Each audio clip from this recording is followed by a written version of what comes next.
Welcome to Wisdom Docks. Somewhere in the South Pacific tonight, far from any shipping lane, far from any city light, there is a patch of ocean that looks like nothing at all. If you were drifting across it in a small boat, you would see only water. Long, slow swells moving under a wide and empty sky. The kind of sea that has no memory, that forgets every wake the moment it closes over. You would have no reason to slow down, no reason to look over the side, and yet 150 meters beneath your hull, in the dark where the light never quite reaches, there is the rim of a mountain, not a small one, a vast, drowned, mostly hidden mountain of rock and ash, rising almost 1 3/4 kilometers from the seafloor, wide enough at its top to be called a caldera, which is only a gentle word for the collapsed bowl left where a volcano once emptied itself. And this particular mountain, quiet as it looks, calm as that surface may be, was for a few hours in the early part of 2022 the most powerful machine on the entire planet. Its name is a soft one to say. Hunga Tonga. Hunga Ha'apai. 2 names, because for most of the time people have known this place, there were 2 small islands, 2 low green-brown scraps of land breaking the surface of the sea, the last visible teeth of that buried mountain. Hunga Tonga to one side, Hunga Ha'apai to the other. Between them, water, around them, the immense openness of the tropical Pacific. And beneath them both, joining them, the summit of a single volcano whose real body no one on a passing ship would ever have guessed at, because almost all of it lived underwater, out of sight, in the pressure and the cold and the dark. I want to take you there tonight. Slowly, there is no need to hurry, and there will be no sudden noise, no jolt, nothing that asks you to sit up or stay sharp. This is a place you can sink into, so let the day you had settle behind you for now, and let me be the one keeping watch. We are going to go down, gently, into one of the strangest things the earth has done in living memory. And it is strange. That is the honest truth of it, and it is the reason I wanted to spend a long, quiet night with it, rather than rush through it. Because the more carefully you look at what happened here, the less ordinary it becomes. Before we go any further, I would love to know where in the world you are listening from tonight. Some of you are close to a sea like this one. Some of you are as far from any ocean as it is possible to be, tucked inland under a winter sky. Wherever you are, if you feel like it, leave a small note in the comments and tell me the place you are drifting off from. And if you are new here, if the tide has just carried you in, you are welcome to subscribe and stay a while. There is no rush. There is a whole slow harbour of these stories, and they will keep. So, let us go back to that patch of empty water, and let us give it the depth it truly has. The reason a mountain sits here at all, hidden under the swell, comes down to a slow and enormous thing happening beneath the seafloor, something that has been happening for far longer than there have been people to notice it. This stretch of the Pacific lies along what geologists call the Tonga, Kermadec subduction zone. That is a long name, so let me unwrap it the way you might unwrap something you found on a beach and turned over in your hands to understand its shape. A subduction zone is simply a place where one great slab of the Earth's outer shell slides underneath another. Picture 2 enormous rafts of stone meeting on the surface of something molten and slow. Where they meet, one of them tips down and dives beneath the other, sinking back into the heat of the deep earth, a few centimeters a year, no faster than your fingernails grow. Here it is the Pacific Plate, the vast floor of the largest ocean on the planet that dives downward and westward, folding itself back down into the dark. And the Tonga Kermadec boundary is one of the fastest converging plate boundaries anywhere on Earth, which is another way of saying this is a place where those two rafts of stone are pressing into one another about as hard and as quickly as the planet allows. When a slab of ocean floor sinks like that, it carries water down with it, water trapped in the rock, and as it descends into the heat, that water helps melt the rock above into magma. The magma, being lighter than the solid stone around it, rises, it gathers, it finds weaknesses and works its way upward over ages, and where it breaks through, it builds. That is how you get a volcano here at all. That is why a mountain grew from the seafloor in the middle of what looks like nothing. It was fed, slowly, from below for a very long time by the patient machinery of one plate sliding under another. And the top of it, the caldera rim, the highest edge of that drowned bowl, sat roughly 150 meters below the surface of the sea, close to the light, close to the air, but not quite reaching it, just below the line where the ocean becomes the sky. That detail is going to matter more than almost anything else we talk about tonight. 150 meters. The depth of the rim beneath the waves. Hold it somewhere in the back of your mind, the way you might hold a small stone in your pocket, because we will come back to it. And when we do, you will understand why so much turned on so little. But we are not there yet. For now it is only a number, only a depth, only the quiet distance between a hidden mountaintop and the open air. The two islands, then, Hunga Tonga and Hunga Ha'apai, were the parts of this mountain that had managed to climb all the way up and break the surface. Small remnant islands, low, weathered, not much to look at, ringed by reef and by that endless Pacific blue. For a long stretch of time there were only those two. But volcanoes are not still things, even the drowned ones, and this one had stirred before. In the years 2014 and 2015, it woke up and put on a smaller performance, an eruption shallow enough and vigorous enough to build something new. It piled up a fresh cone of ash and rock between the two old islands, and that new cone did something rather lovely. It joined them. For the first time in anyone's records, Hunga Tonga and Hunga Ha'apai were bridged into a single body of land, linked by this brand new spur of volcanic ground still warm from its making. And that land bridge became, of all things, a place scientists wanted to study, because the raw young cone, born from a shallow sea eruption and then slowly reshaped by wind and wave, looked in certain ways like the kind of volcanic ground researchers imagine on Mars. A fresh volcanic island eroding in real time was a small natural laboratory, a chance to watch a landscape being born and worn down at once. So there were eyes on this place, curious and patient eyes, in the years before 2022. It was not entirely unwatched. It was, in its quiet way, a place people cared about and returned to in their thinking. A young land bridge on a drowned mountain in the middle of the sea. That is worth holding too, because of what was coming for it. The waking began late in 2021. Around the 20th of December, the volcano started to show its restlessness again, smaller bursts of activity, ash and steam, the kind of thing this sort of volcano does when the magma below is on the move. It was noticed. It was reported.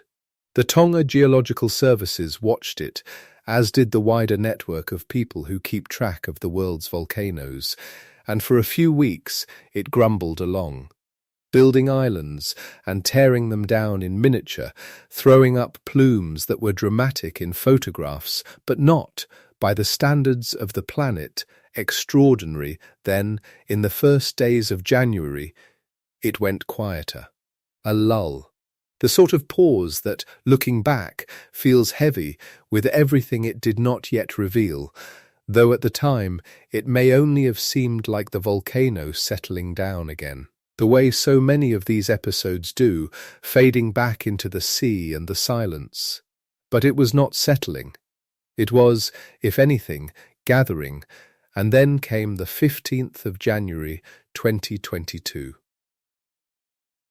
Let me set the time carefully, because it helps to be able to picture the light. In terms of the world's shared clock, the great climax came in the window from roughly 4 in the morning to a little after 5 universal time.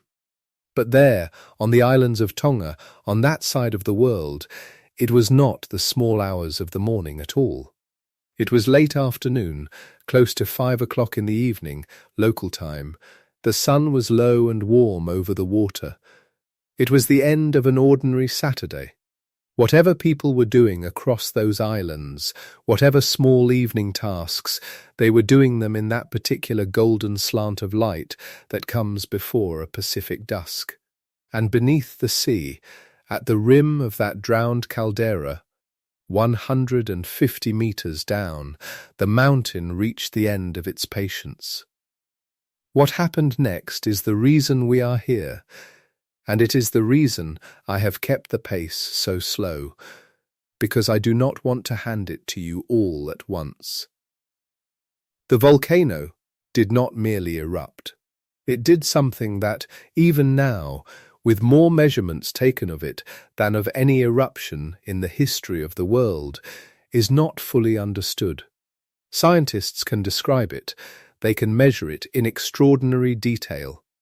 But the sheer scale of what came out of that shallow vent, the speed and the reach of it, still sits at the edge of what anyone expected such a place to be capable of.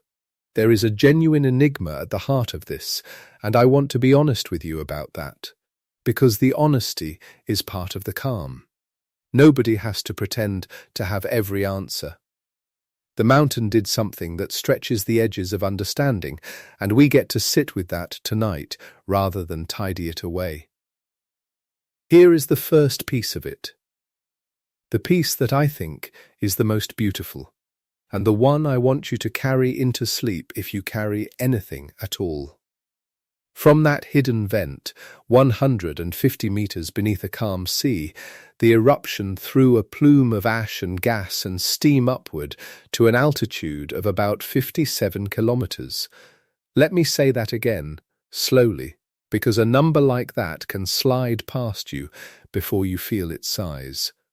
57 kilometers straight up.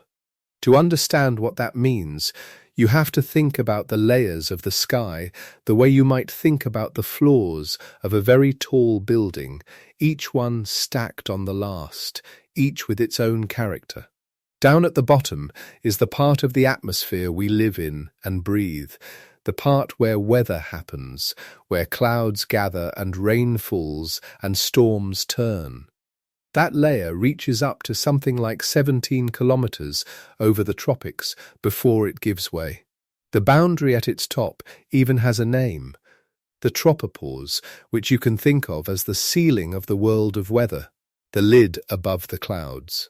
Ordinary storm clouds, the tallest thunderheads you have ever seen towering over a summer horizon, press up against that lid and flatten out beneath it. That is as high as the weather usually goes. The plume from Hunga Tonga did not stop there.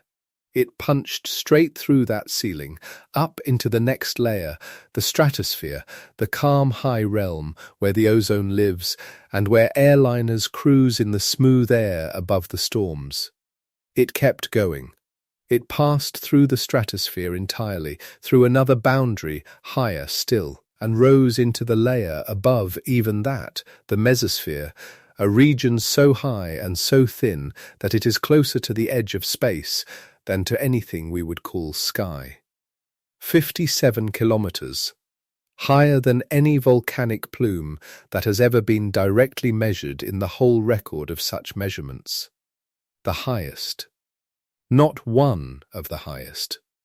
The highest known. And there is something almost unbearably strange in placing that fact next to the one we started with. The source of this plume, the vent it came from, sat 150 meters underwater, down in the dark, under the pressure of the sea. And from that drowned, hidden place, in a matter of minutes, a column of material rose more than 57 kilometers into the sky, from beneath the ocean nearly to the doorstep of space. The distance from the vent to the top of that plume was greater than the distance most of us have ever travelled straight up in our lives, and it was crossed by ash and steam-borne underwater.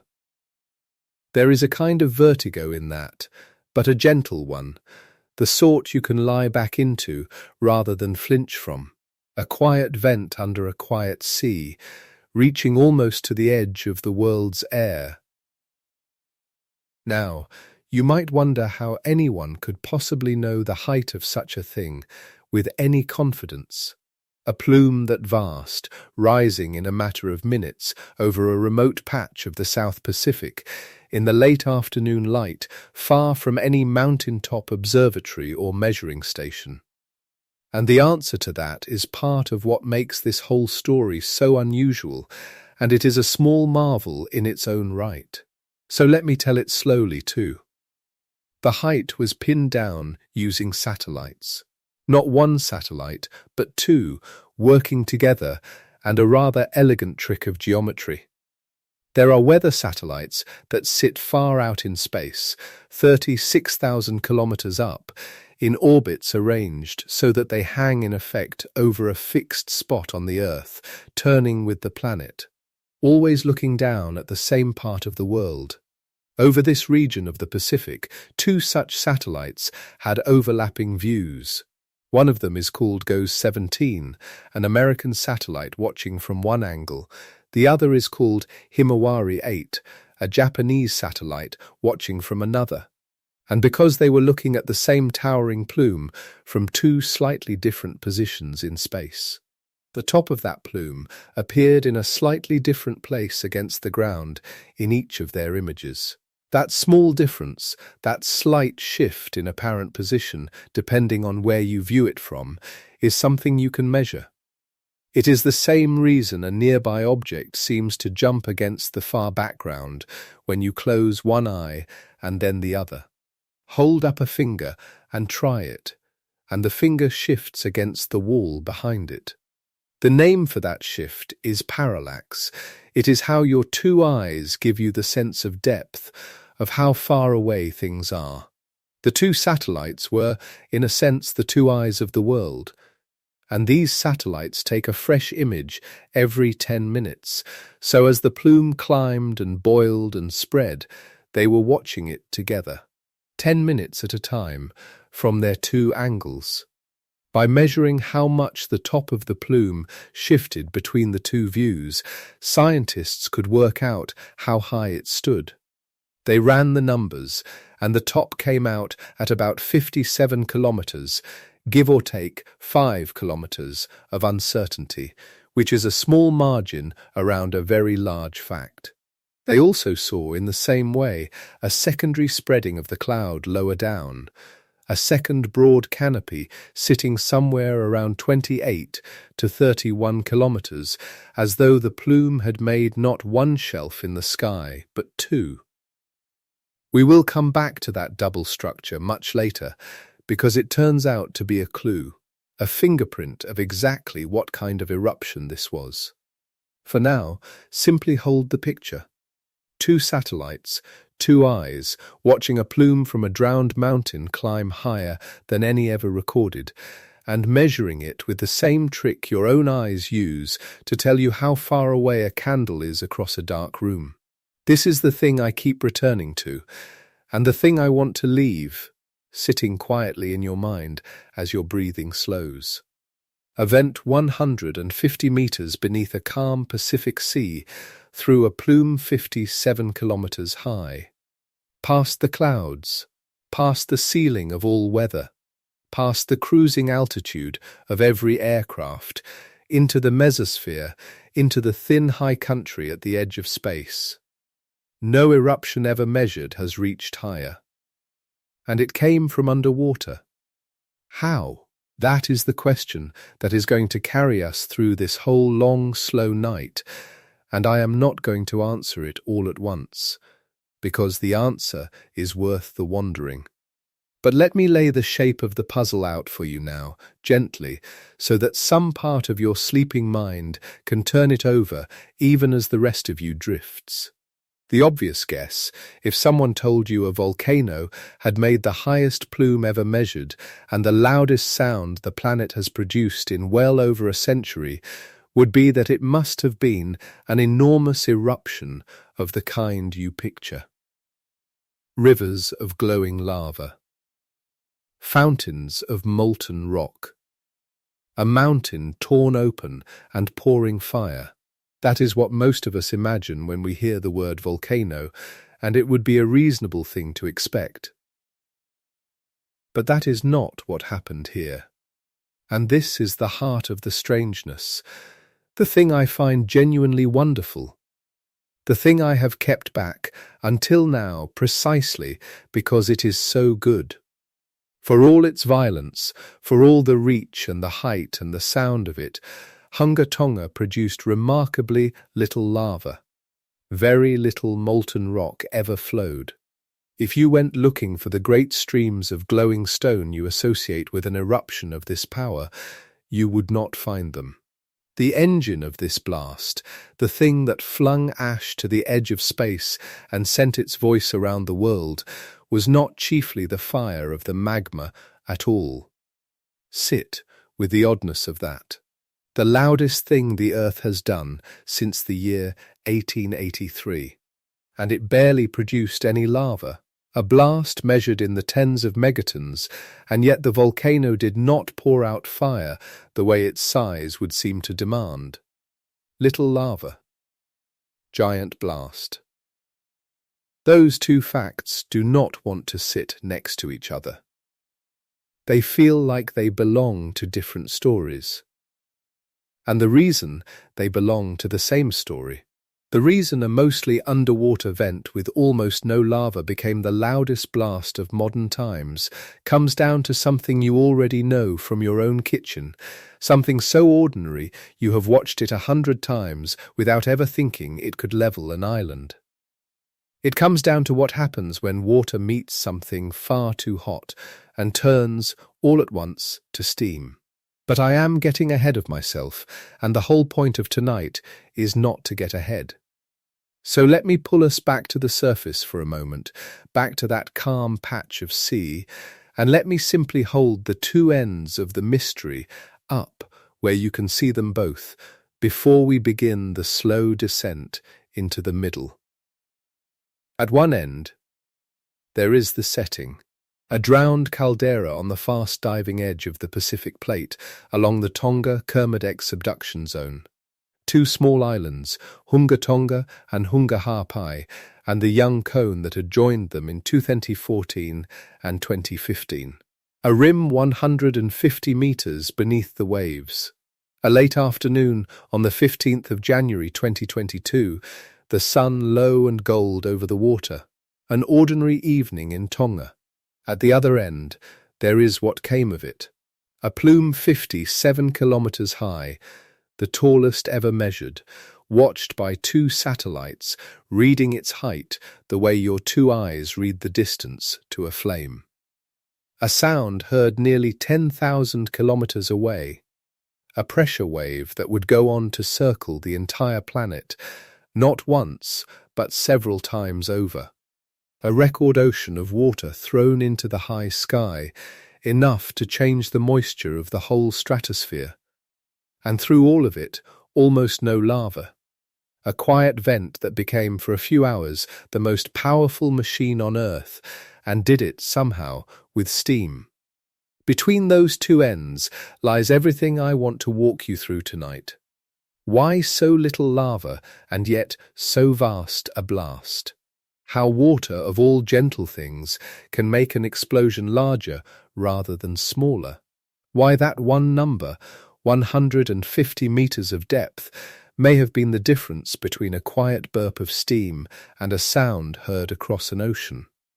how a shock born underwater could reach the edge of space and wrap itself around the globe, and even reappear as strange waves in seas half a world away that the volcano should never have been able to touch. And why this eruption, alone among the great ones, may lean the world's climate a hair toward warmth, when every schoolbook tells you that big volcanoes cool the planet down. We will take all of it slowly. We will unwrap each strange thing the way you unwrap a smooth stone turned over in the hand, feeling its weight before setting it down. There is nothing here that needs to alarm you. It is old now, this eruption, in the way that any event years past is old, its worst hours long over, its story mostly a matter of measurement and wonder rather than fear. What is left of it, for us tonight, is the pure strangeness of the thing, the awe of a hidden vent that did what no one thought a hidden vent could do, and the quiet pleasure of understanding, piece by piece, how it managed it. So stay with me, if you can stay awake, and drift off if you cannot, because it makes no difference to the tide. Picture that calm sea one more time, the long, slow swells under the low gold light, the two low islands and the drowned mountain beneath them, the rim waiting 150 meters down in the dark. And let us begin, very gently, to go down and find out how the quietest-looking place on the map became, for a few hours on a January evening, the loudest place on Earth. The first thing to understand, and the thing we will spend the next long while on, is that Hunga Tonga was not really a fire eruption at all, not in the way you would think. It was a water eruption, or more truly, it was an eruption about the meeting of two things that should never meet in the quantities they met here: magma and seawater. Hot enough and cold enough and close enough together that when they finally touched, the sea itself became the weapon. And to feel why that matters, why the presence of all that water made the blast bigger rather than smaller, we have to think for a while about what water does when it is pushed past its limits. Not in a laboratory, and not with any strange chemistry, but the plain everyday miracle of a liquid becoming a gas, and how much room that gas suddenly wants. You have seen the edge of it yourself, a single drop of water flicked into a hot, dry pan, and the way it does not simply sizzle, but leaps, skittering and hissing, throwing itself about as it flashes into vapour. A pot lid rattling and lifting on its own as the steam builds beneath it, lifted by nothing you can see, only by water that has changed its state and now demands more space than the pot can give. These are small, safe, familiar things. A rattling lid, a hissing drop, and they are, in miniature, exactly the force that reached out from a drowned vent in the South Pacific and made the loudest sound of the modern age. The same physics, only the scale is different, and the scale here was almost beyond imagining. Because when liquid water turns to steam, it does not simply get a little bigger. It expands enormously, by something close to 1,000 times, one small parcel of water becoming a vast billowing volume of vapour in an instant. Think of that. A cupful of water flashed all at once into steam, suddenly wanting to fill a space 1,000 cups wide, and wanting it now, immediately, with all the force of that sudden hunger for room. That is the rattling lid. That is the leaping drop. And now imagine not a cupful, but the ocean pressing in against magma at more than 1,000 degrees, the two of them meeting at a shallow drowned vent, and you begin, only begin, to feel the size of the engine that lived beneath those two quiet islands. But it is not quite as simple as water touching heat and turning to steam, and the way it actually unfolds is stranger and more delicate than that, a thing that hangs on the thinnest of films and the finest of depths. There is a reason it is not simply hot magma and cold sea making steam in a steady hiss, a reason it becomes a blast instead of a boil, and there is a reason that one number, the depth of the vent, sat so near a knife's edge that a shift of 100 meters either way might have changed everything. That is where we are going next, down into the meeting place of the fire and the sea, into the thin skin of vapour that keeps them apart, until, all at once, it fails. There is a film of vapour between the fire and the sea, and it is almost nothing at all. A boundary, a skin, thinner in concept than the page of a book, and yet for a brief and trembling moment it is the thing that stands between stillness and catastrophe. Scientists who study the encounter of very hot liquids with very cold ones have a name for this film. They call it the Leidenfrost layer, and it is worth dwelling on for a moment, here in the dark. Because once you understand what it does and why it fails, the eruption of Hunga Tonga, Hunga Ha'apai, ceases to be mysterious and becomes, in its way, almost inevitable. You have seen the Leidenfrost effect without knowing what to call it. Drop a bead of water onto a very hot skillet, not warm, but truly hot, the kind of surface that would burn you instantly if you touched it, and the droplet does not immediately boil away. Instead, it skitters, it glides, it dances across the pan in small erratic circles, lasting longer than it should, as though the heat is somehow repelling it rather than consuming it. What is happening is this: the bottom of the droplet, the part in contact with the hot surface, flashes to steam so quickly that the steam itself forms a tiny cushion, a microscopic insulating layer between the droplet and the pan. The droplet is riding on its own vapour. It is being protected from the very thing that is trying to destroy it, and the protection works, briefly, because the film is a poor conductor of heat, so the remaining water above the film stays liquid just long enough to be visible, just long enough to skitter. That film is the Leidenfrost layer. And in an industrial context, in the handling of molten metals and the study of very high-temperature accidents, the same phenomenon appears at a far more violent scale.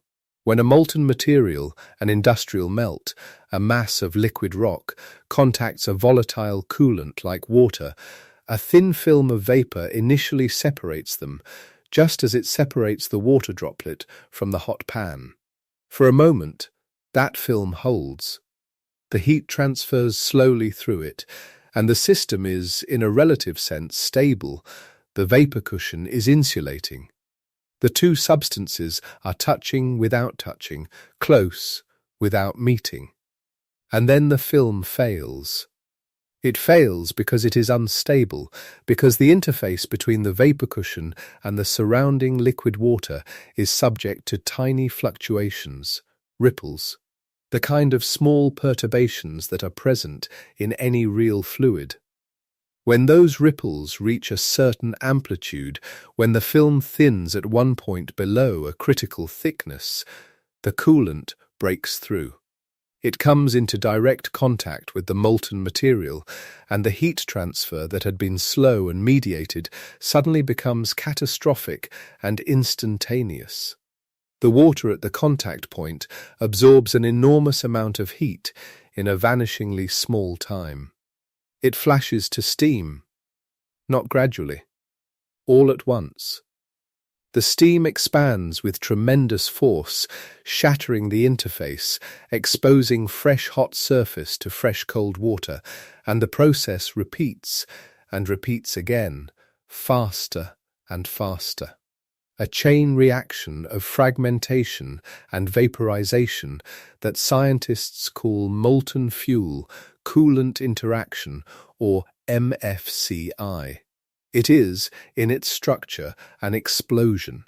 Not a chemical explosion, not a reaction that releases energy through the rearrangement of molecular bonds, but a physical explosion, a conversion of thermal energy into mechanical energy so rapid and so intense that the result is indistinguishable from a bomb. The molten material does not simply cool. It is torn apart, shattered into fine particles by the force of the expanding steam at each interface, and as it shatters, the surface area available for heat transfer multiplies enormously, which drives more steam, which drives more fragmentation, in an escalating cascade that can release its energy in fractions of a second. In industrial settings, this process is a recognized hazard. Foundries and metal casting facilities maintain strict protocols around the presence of moisture near molten metal, because the accidental contact of even a small amount of water with a large melt can produce a steam explosion capable of destroying a building. The physics are the same whether the molten material is iron or magma, whether the scale is a casting floor or the summit caldera of a submarine volcano. The numbers are simply different, and the numbers at Hunga Tonga, Hunga Ha'apai, were not the numbers of a casting floor. The magma involved in the January 15th eruption was at temperatures above 1,000 degrees Celsius. The Pacific Ocean was, for practical purposes, infinitely available, not a cupful, not a tank, but the sea itself pressing in from all sides through every crack and fissure in the caldera walls, through the porous edifice of a volcano that had been constructed over countless eruptions, through the very floor of the ocean where the vent lay. When the conditions aligned, when the rate of magma supply exceeded whatever had been keeping the system in its brief, uneasy equilibrium, the Leidenfrost film failed at scale, and what followed was the MFCI cascade multiplied across an area not measured in square meters, but in something approaching square kilometers of magma-water interface. The water expanded. It expanded approximately 1,000 times in volume as it became steam, and it did so with the speed and violence of the interaction driving it. The magma was shattered into fine ash, not lava. This is the key to the paradox, the answer to the question of where the lava was, why a volcano large enough to shake the planet produced so little of the slow, flowing, incandescent rock that most people picture when they think of an eruption. The magma never had the chance to flow. It was fragmented, pulverized by the force of the steam explosion before it could cohere into anything so patient as a lava stream. It became ash instead, and the energy that might have gone into oozing slowly down a slope went instead into the atmosphere, into sound, into a pressure wave that had no interest in staying local.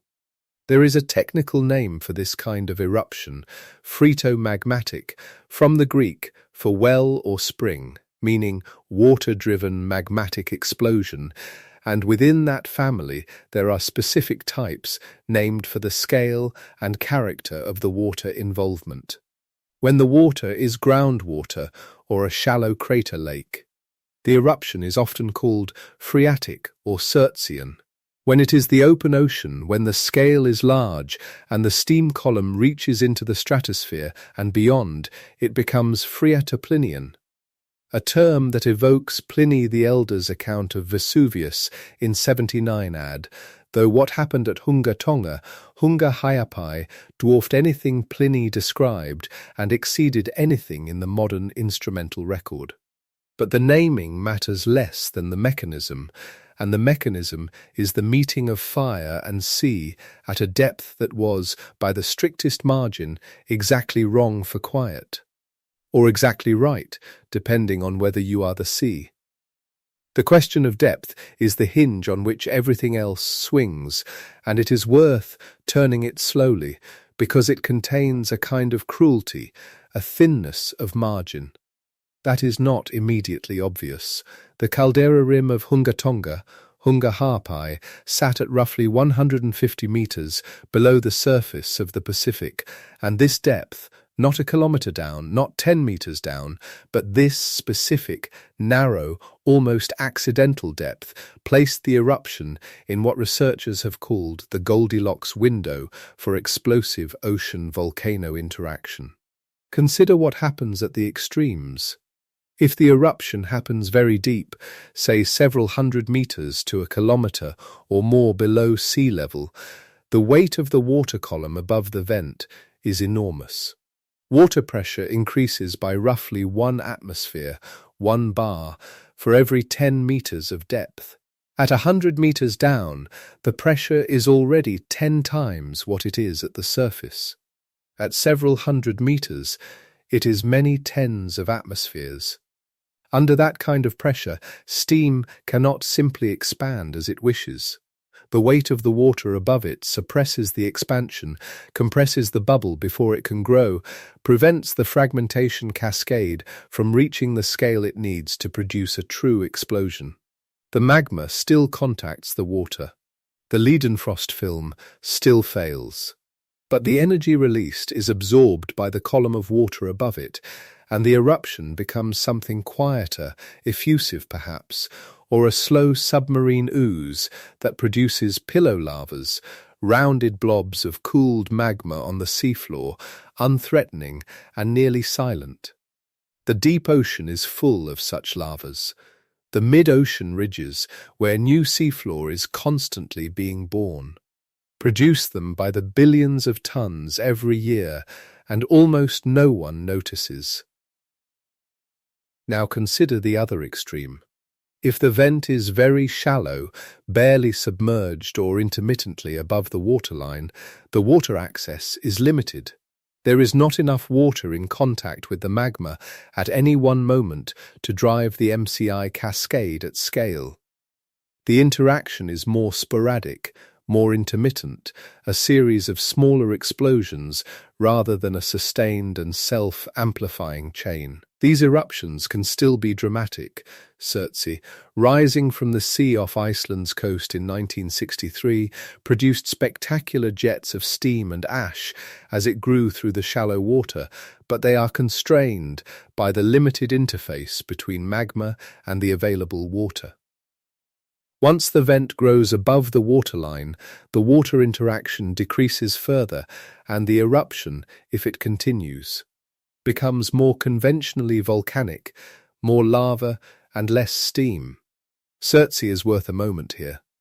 In November 1963, fishermen in the waters south of Iceland saw steam rising from the sea where no steam should have been, and over the following months the world watched as a new island was born from a submarine eruption in roughly 130 meters of water. The Surtseyan eruption became the type example, the named template, for what happens when magma meets the shallow sea. The black columns of ash and steam, the cock's-tail jets, the gradual emergence of new land from the water. Scientists have used Surtsey ever since as a reference point, a controlled natural experiment in island building and ocean-volcano interaction. But Surtsey, for all its drama, was contained. The water was shallow, the magma supply was manageable, and the resulting island, which still exists, which has been colonized by plants and birds and insects in one of the more astonishing ecological experiments the North Atlantic has to offer, is not very large. Surtsey's eruption was a demonstration of the mechanism. Hunga Tonga, Hunga Ha'apai, was the mechanism at a scale Surtsey's observers could not have imagined. At the Goldilocks depth, and the word is deliberately chosen because the zone is both narrow and improbable, the water pressure is high enough to keep the water liquid, but not so high as to prevent explosive steam expansion. The water access is deep and continuous enough to sustain the MFCI cascade rather than exhausting the available supply. The vent geometry allows the interaction to reach the whole available magma surface. And crucially, there is nothing above the vent to absorb the energy except a relatively thin column of water before the open sky. The blast can travel upward, the steam column can grow, the plume can escape. At 150 meters, the caldera of Hunga Tonga, Hunga Ha'apai, was almost precisely in this window. Not exactly. The eruption began at somewhat shallower effective depths as the caldera wall was breached and the water-magma interface evolved, but near enough that the conditions for a full-scale MFCI cascade were met and sustained for the roughly hour and 15 minutes of the paroxysm on January 15th. Had the caldera sat 300 meters deeper, the pressure would likely have suppressed the explosion into something far quieter. Had the island built itself up to the point where the vent was barely submerged, the water access would have been insufficient. The 100 meters of difference, less than the length of a city block, in a planet-spanning ocean, was the difference between a burp and the loudest sound of the modern age. This is the kind of fact that bears sitting with for a moment. 100 meters, 300 feet, give or take. The height of a modest office building, the length of a reasonable running track. That is the margin between the event that happened and the event that did not, between a submarine outpouring of unremarkable pillow lavas on the Tonga, Kermadec subduction zone, and a pressure wave that would take 6 days to finish circling the Earth. The volcano did not choose this depth. It arrived at it through the accumulated geology of centuries, through the particular angle of the Pacific Plate's descent beneath the Tonga microplate, through the specific chemistry of the magma and the accumulated weight of the edifice built by every previous eruption. And yet the result is as though someone had set the dial to exactly the setting required for maximum effect. The ash that flew upward in those first minutes was fine, extraordinarily fine, because the MCI fragmentation is thorough. When magma is shattered by rapidly expanding steam rather than being extruded and cooled gradually, it does not produce the chunky lapilli or the heavy blocks of a conventional explosive eruption. It produces a fine, glass-rich powder, because seawater quenches the freshly fragmented surfaces so rapidly that there is no time for crystals to grow, no time for the molten material to organize itself into anything crystalline. The magma chills from the outside in at a speed that locks the atomic structure in the disordered state of glass, and then the mechanical energy of the expanding steam shatters that glass into particles small enough to stay suspended in a rising steam column for hours, to be carried into the stratosphere, to cross ocean basins on the prevailing winds, and settle slowly onto everything below. The islands of Tonga were blanketed in this ash, their drinking water contaminated, their crops damaged, the grey powder coating every surface. But the ash itself was a consequence, a byproduct. The real story was the steam, and what the steam carried upward. Because the expansion of that steam was not merely explosive in the horizontal sense, not merely a sideways blast or a surge of hot gas along the seafloor.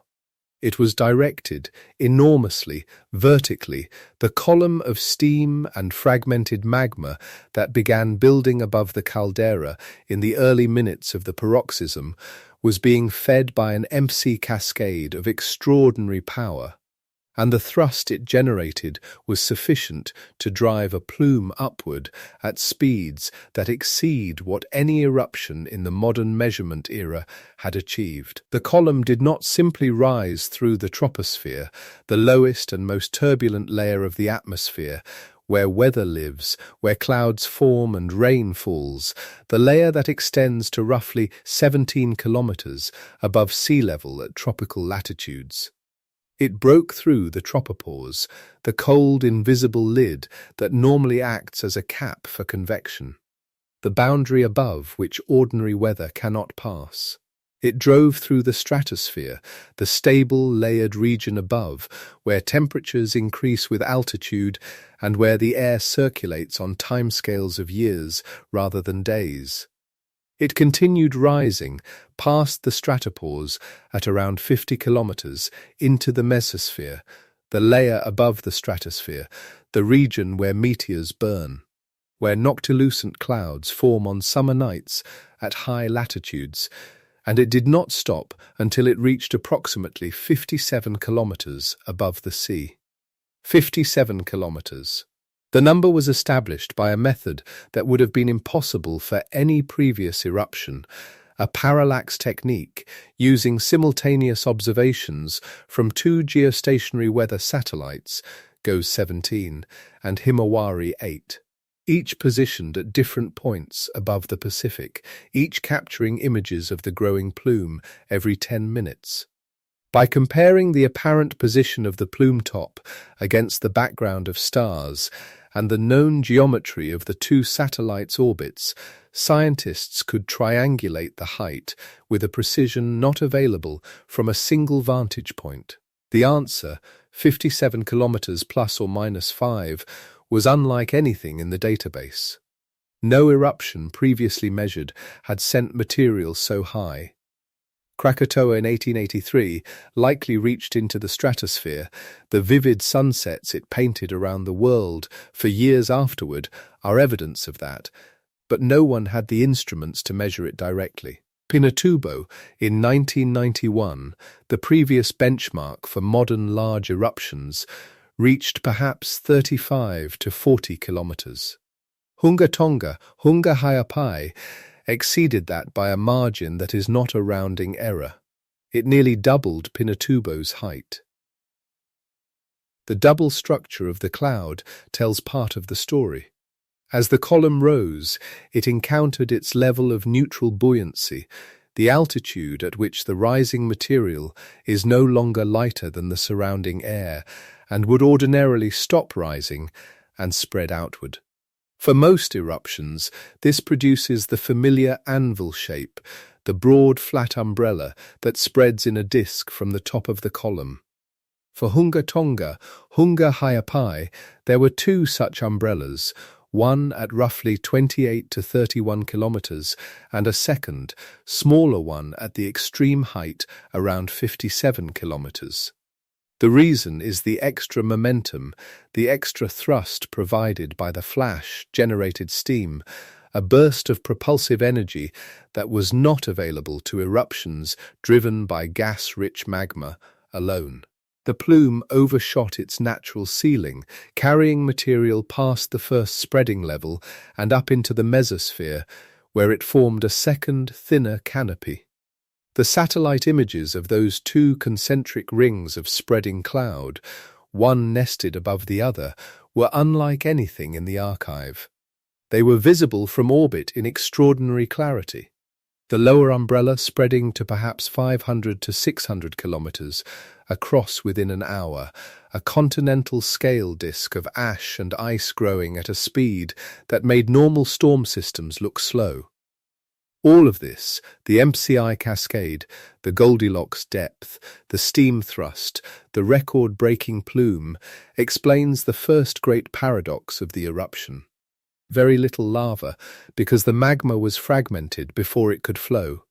An unprecedented plume, because the steam added thrust that gas-charged magma alone could not have provided. The violence was not despite the water. The violence was because of the water. The water was the engine. Quick reminder, after years of lying awake with a racing mind, deep sleep finally became possible. Now learning comes easier, energy is real, and the mind stays sharp. Sleeping like a baby changed everything. If you want the exact system that made this possible, check the link in the pinned comments. There is a question that follows naturally from the mechanism, one that has not yet been answered, one that hovered in the air over the Pacific on the morning of January 15th, even before the pressure wave had completed its first circuit of the globe. The question is not where the energy went. The blast, the ash, the lightning, the tsunami are all answers to that. The question is what the eruption put into the sky, and what it was going to do there, and how long it was going to stay. Most of what people know about the atmospheric effects of large volcanic eruptions comes from the sulfur story. The narrative has been told often enough to have become a kind of received wisdom. A big eruption injects sulfur dioxide into the stratosphere, where the gas reacts with water and hydroxyl radicals to form sulfate aerosols, tiny droplets of sulfuric acid, so small they remain suspended for years, drifting on stratospheric circulation, spreading gradually to cover both hemispheres. These aerosols reflect sunlight. They are not perfectly efficient mirrors, but they are mirrors nonetheless, scattering a small fraction of the solar radiation that would otherwise reach the surface, reducing the amount of energy available to warm the air and the ocean. The effect is measurable. After Pinatubo erupted in June 1991, injecting something between 15 and 20 teragrams of sulfur dioxide into the stratosphere, global average surface temperatures dropped by roughly 0.5 degrees Celsius over the following year or two, before recovering as the aerosols settled out. After Tambora in 1815, the sulfate loading was so large that 1816 became the year without a summer across much of the northern hemisphere. Crops failed from New England to northern Europe, and famine followed in the cold and rain. Volcanoes cool the planet. This is the textbook answer, and for most large eruptions in the geological record, it is correct. Hunga Tonga, Hunga Ha'apai, did not follow the textbook. Or rather, it followed a different chapter of a much longer and stranger book, one that most people had never had occasion to read. The sulfur dioxide measurement taken by instruments aboard NASA satellites, including the Ozone Monitoring Instrument and the Ozone Mapping and Profiler Suite, came back at somewhere between 0.4 and 1 teragram. Not 15, not 20. Less than a tenth of what Pinatubo produced, in an eruption that by some energy estimates rivaled or exceeded it in raw explosive power. The sulfur was there. The eruption was not sulfur-free, but it was present in quantities so modest that the sulfate aerosol loading it would produce was trivial compared with the great cooling eruptions of history. There would be no year without a summer. There would be no measurably vivid sunsets painted around the world. No extra colour at dusk traceable to volcanic particles drifting in the stratosphere. The sky would look, to a casual observer, like the sky always looks. And yet 57 kilometres up, in the mesosphere and stratosphere, something else had arrived in the most extraordinary quantities. Not sulfur. Water, the water vapour measurement came from a different instrument.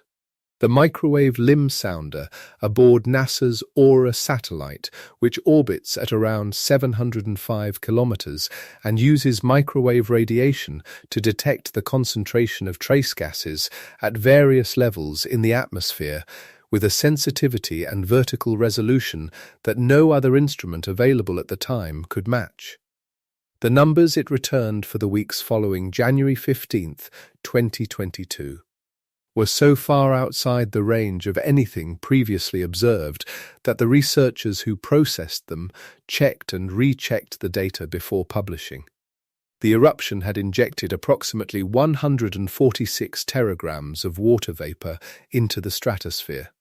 146 million tons of water lofted from the ocean into the upper atmosphere in the space of a few hours, in quantities sufficient to raise the entire global stratospheric water burden, the total mass of water vapour present in the stratosphere at any given time, by roughly 10%. 10%. In a single eruption, on a single afternoon, No other event in the satellite measurement era, which began in the 1970s and encompasses every eruption large and small for half a century, comes anywhere close to this number. The previous record holders, eruptions that were themselves considered significant atmospheric perturbations, added water to the stratosphere in quantities measured in single teragrams or fractions of teragrams. The Hunga Tonga, Hunga Ha'apai number is not a slight improvement on the previous record. It is a different order of magnitude. The reason is the same reason there was so little lava and so little sulfur. The water in the stratosphere was not groundwater, not rainwater caught in the updraft of a convective column, not the incidental moisture that any large eruption carries upward in its plume. It was the Pacific Ocean itself, flash converted to steam by the MCI cascade and injected directly into the stratosphere by a plume that, uniquely in the modern record, had the thrust to reach 57 kilometers. Every other large eruption in the satellite era erupted from land or from sufficiently deep water that the steam component was limited. Hunga Tonga, Hunga Ha'apai erupted from a caldera flooded with open ocean at a depth where the water-to-steam conversion was not incidental but central, not a side effect but the engine, and the engine was powerful enough to carry its fuel all the way to the mesosphere. Water vapor is not a neutral presence in the stratosphere. It is a greenhouse gas, one of the most effective ones, molecule for molecule, at trapping outgoing infrared radiation from the surface. In the troposphere, where weather happens and where most atmospheric water resides, water vapor is the dominant greenhouse gas, responsible for more warming than carbon dioxide in the ordinary climate system. In the stratosphere, its abundance is normally very low. The cold trap at the tropopause condenses most water out before it can pass through, and changes in stratospheric water vapor can have disproportionate effects on the climate, precisely because the baseline is so low. Adding 10% to the global stratospheric water burden is not a small perturbation. It is a significant one. The implication is counterintuitive, and counterintuitive is the exact right word for it, because the instinct when you hear large volcanic eruption is to reach for the cooling narrative, for the Pinatubo story, for the sulfate veil blocking sunlight. Hunga Tonga, Hunga Ha'apai, with its negligible sulfur and its extraordinary water, points in the other direction. Water vapor in the stratosphere warms the surface, not cools it. The models that attempted to project the climate effect of the eruption found, to the surprise of many who had not been following the chemistry closely, that the water component was expected to produce a small net contribution toward warming, not cooling, at the surface, at least over the years when the water vapor anomaly was largest. Some modelling work suggested a measurable temporary increase in the odds of briefly exceeding the 1.5 degrees Celsius warming threshold that has become a central reference point in discussions of climate change. This is not a simple story, and it should not be told as one. The eruption also injected ash and aerosols that had regional cooling effects. The water vapor's presence in the stratosphere cools the stratosphere itself, which has knock-on effects on atmospheric circulation. The overall picture, as researchers continued to analyze the data through 2022 and 2023, was one of mixed and modest signals, regional variations, and ongoing debates about which effects dominated over which timescales and in which parts of the world. The honest summary is that the warming contribution from the water vapor was real and measurable and unlike anything a large eruption had produced in the satellite era, but it was small, not the beginning of a runaway process, not an apocalyptic tipping point. Not a reason for alarm, in addition to all the other reasons for alarm that already existed. Small, complex, and unlike the textbook. That is perhaps the most accurate verdict available, and it is, in its way, more interesting than either extreme would have been. Because what the eruption revealed, more than any single number or any single effect, was how much of our understanding of what large eruptions do to the atmosphere was built on a sulfur-rich sample.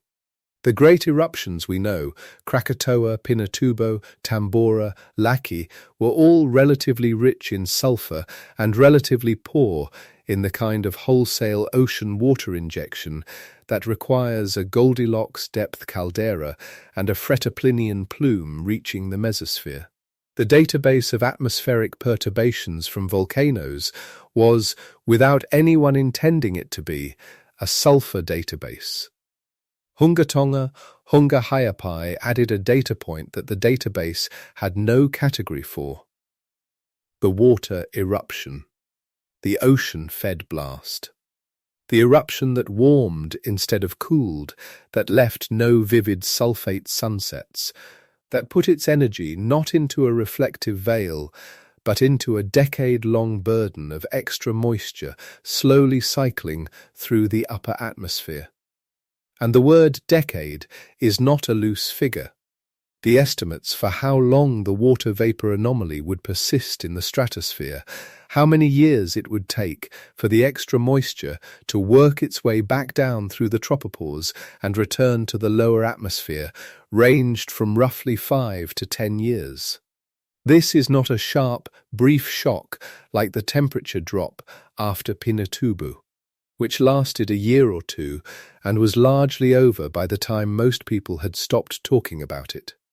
This is a slow, sustained presence, a fingerprint that would still be detectable years after the blast, measurable by the microwave limb sounder on Aura and its successors, trackable through stratospheric chemistry and the slow evolution of ozone concentrations over the southern hemisphere. The story of January 15th, 2022 has an ongoing tale. It is not finished. The water is still up there, thinning year by year, cycling slowly through the cold chemistry of the stratosphere, far above the Pacific where it began. The ozone effects are part of that tale. Water vapor in the stratosphere does more than act as a greenhouse gas. It participates in the chemistry that regulates ozone, the molecule that absorbs ultraviolet radiation and, in doing so, shields life at the surface from the most damaging wavelengths of sunlight. The reactions are complex. The stratospheric ozone system involves dozens of catalytic cycles, different sets of chemistry at different altitudes and temperatures, but the relevant point is that increased water vapor generally accelerates some of the reactions that destroy ozone, particularly in the cold polar stratosphere, where water ice particles form the surfaces on which those reactions proceed. After the eruption, researchers tracking the Antarctic ozone hole in 2022 and 2023 found it to be unusually large and persistent, and while attributing the cause of any single ozone hole to a single factor is difficult, the ozone system has many drivers. The Hunga Tonga, Hunga Ha'apai water injection was identified as a contributing factor. All of this without the sulfate. All of this without the vivid sunsets that Krakatoa painted, without the measurable global temperature drop that followed Pinatubo. The absence of the expected signals was itself a signal, a kind of negative fingerprint pointing to the unusual chemistry of the event.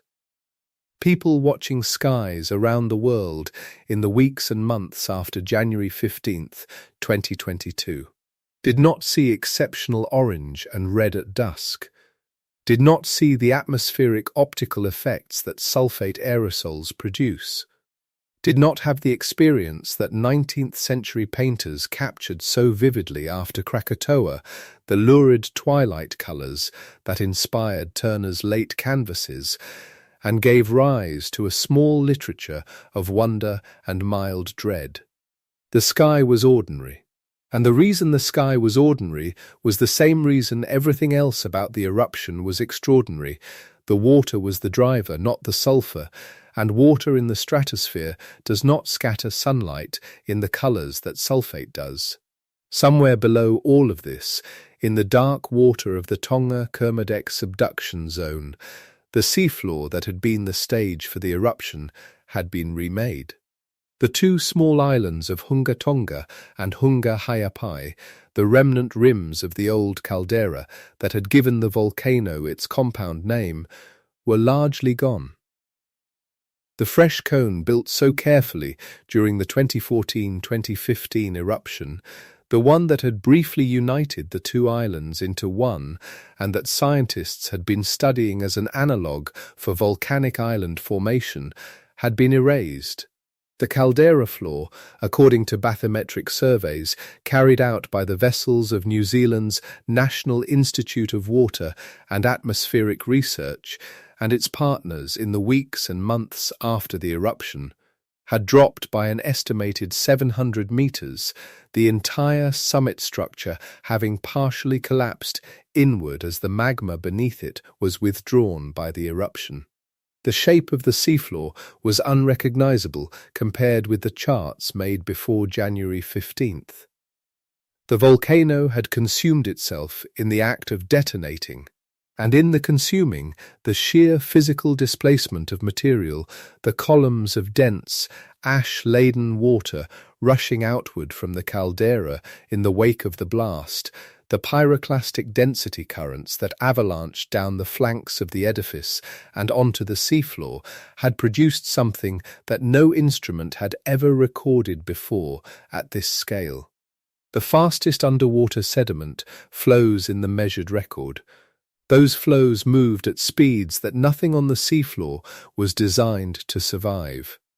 The pyroclastic fed density currents, the avalanches of hot ash, saturated water and broken rock that had peeled away from the flanks of the caldera and rushed outward along the bottom of the sea, travelled at measured velocities of up to approximately 122 kilometers per hour.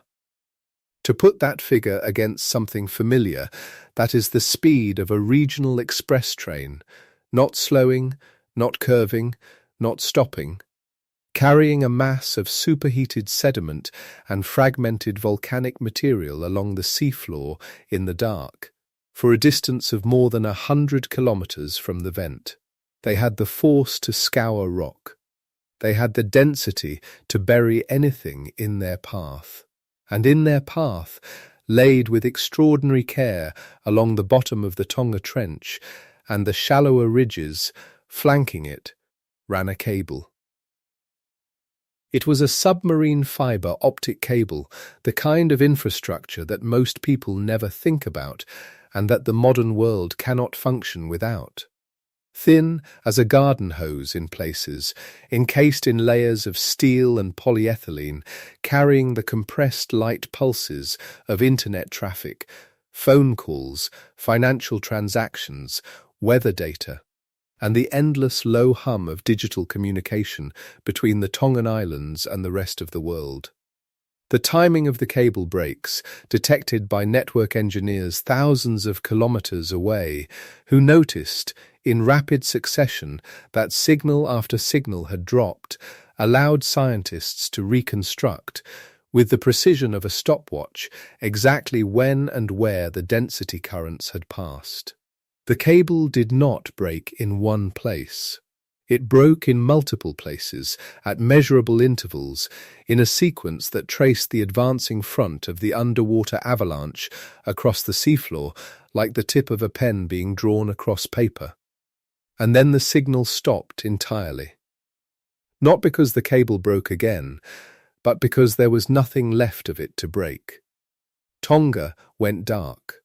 A nation of roughly 100,000 people scattered across 170 islands in a long southwestern arc of the Pacific found itself cut from the global network at the very moment the disaster was unfolding above them. Satellite phones existed, a few of them unevenly distributed. A single degraded alternative link provided something close to nothing. For weeks after the eruption, relief coordination for the Tongan Islands ran through those thin threads, while international agencies assembled fleets of aircraft and vessels and waited for any channel that could carry word of what the people on those islands actually needed. The ash had fallen thick across the inhabited islands, contaminating freshwater cisterns and coating crops. The isolation was not merely an inconvenience. It was itself a secondary catastrophe, layered on top of the first. What the density currents had taken in severing that cable was not just connectivity. It was the ability to tell the world what had happened. The most thoroughly measured volcanic eruption in the history of the planet had just erased its host archipelago's voice. Far above the seafloor, while the density currents were still racing outward and the cable was failing piece by piece, something else had already departed the eruption site. Something far faster. Something that does not need a medium of water or rock to carry it. Something that travels through the air itself, and that the air of the entire planet would spend the next several days feeling. The explosion had launched a Lamb wave. That name belongs to Horace Lamb, a British mathematician who described this particular mode of atmospheric propagation in the late 19th century, though he could not have imagined the scale at which his equations would one day be tested. A Lamb wave is a specific kind of acoustic gravity wave, a disturbance that travels close to the surface of the Earth, hugging the boundary between the lower atmosphere and the ground beneath it, propagating outward in all directions from the source at very nearly the speed of sound. Not the familiar speed of sound through warm air at sea level, where you count the seconds between a lightning flash and its thunder and divide by 3 to find the distance in kilometers, but a closely related velocity, approximately 310 to 340 meters per second, depending on the structure of the atmosphere through which it moves. A little less than the speed of a bullet, fast enough to cross an ocean in hours. The Lamb wave from the January 15th eruption was not a sound in the ordinary sense. It was not a vibration your eardrum would register without instruments, not a noise that would make you turn your head. It was a pressure pulse, a sudden, measurable compression and rarefaction of the atmosphere, a momentary squeezing and then releasing of the air column, propagating like a ring expanding outward from a stone dropped into perfectly still water, except that the stone here had the energy of tens of megatons, and the water was the entire atmosphere of the Earth. Barometers noticed it. Across the world, in weather stations and research facilities and university basements, the pressure gauges that had been quietly ticking along through an ordinary Friday evening, for it was Friday evening in much of the world. The eruption, having climaxed late on a local Thursday in Tonga, began to record something that had not been seen since the end of the 19th century. A jump of approximately 1.5 to 2 hectopascals. That is a very small number on the face of it. Standard atmospheric pressure at sea level is around 1013 hectopascals. A jump of 2 hectopascals is a change of about 0.2% of the total. But barometers are sensitive instruments built to detect the slow, steady pressure changes that accompany the passage of weather systems over hours and days, and this change arrived in minutes, sometimes seconds, as a sharp spike on the record, unmistakable against the smooth background of ordinary meteorology.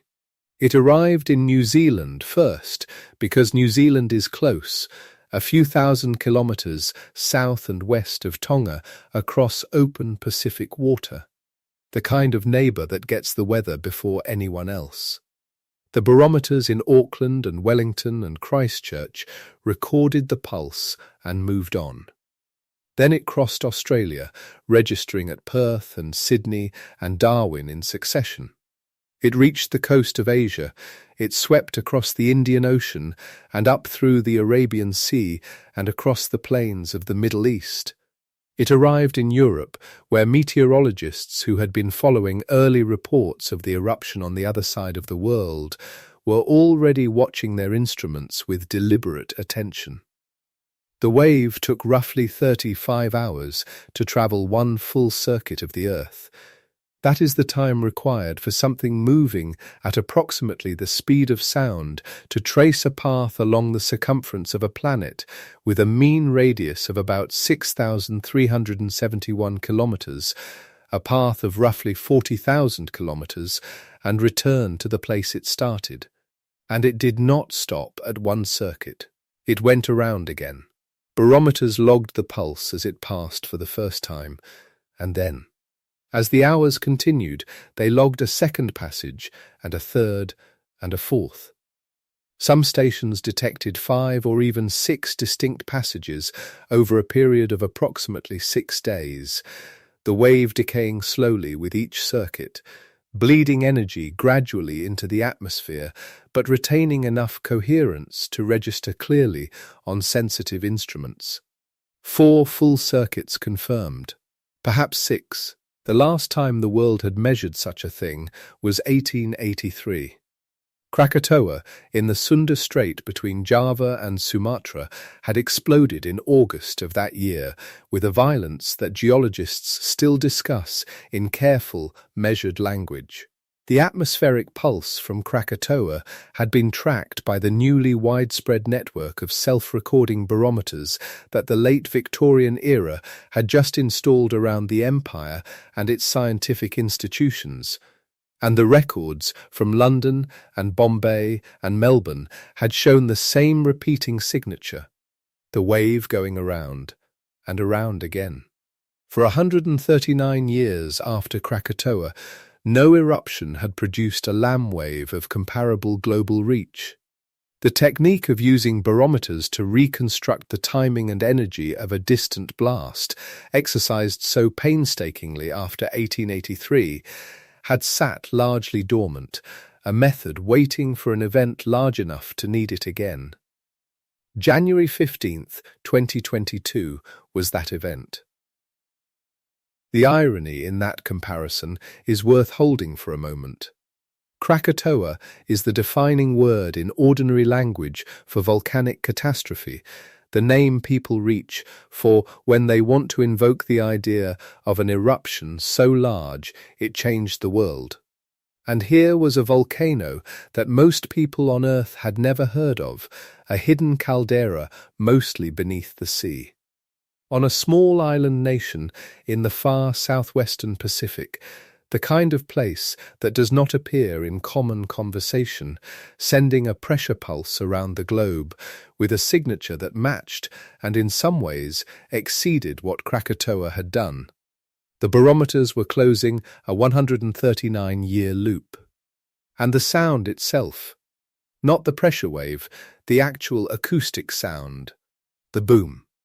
There are places on the Earth where sound can travel enormous distances under particular atmospheric conditions, guided by temperature inversions and the slow curves of the upper air in ways that are genuinely strange to think about. But 9,700 kilometers is not a quirk of atmospheric ducting. It is not a local anomaly. It is the distance from Tonga to Alaska. From a small archipelago in the tropical Pacific to the subarctic coastline of the 49th state of the United States, across the entire breadth of the North Pacific Ocean, and it is the distance at which the boom from the January 15th eruption was heard by human ears. Reports came from Alaska. Reports came from the Yukon, in Canada's northwest, roughly the same distance away. People who were outdoors described the sound as distant thunder, or as an aircraft passing somewhere overhead, or as something they could not immediately identify, a single deep concussion that did not repeat. Nothing on Earth had been heard that far away since Krakatoa, which was audible at approximately 5,000 kilometers. Huth had exceeded even that. The umbrella cloud that spread from the eruption column in the minutes after the paroxysm, the broad, flat, anvil-like canopy that forms when a rising plume hits a level in the atmosphere where it can no longer rise, or when it overshoots that level and then falls back and spreads sideways, had expanded to roughly 500 to 600 kilometers across within approximately 1 hour. 1 hour. A canopy, the diameter of a large country, conjured from nothing, from a vent 150 meters beneath a calm sea. Geostationary satellites watched it expand, frame by frame, every 10 minutes, the pale disk spreading like a drop of milk falling into water, only symmetrical, only vast, only growing with a speed that had no precedent in the satellite record.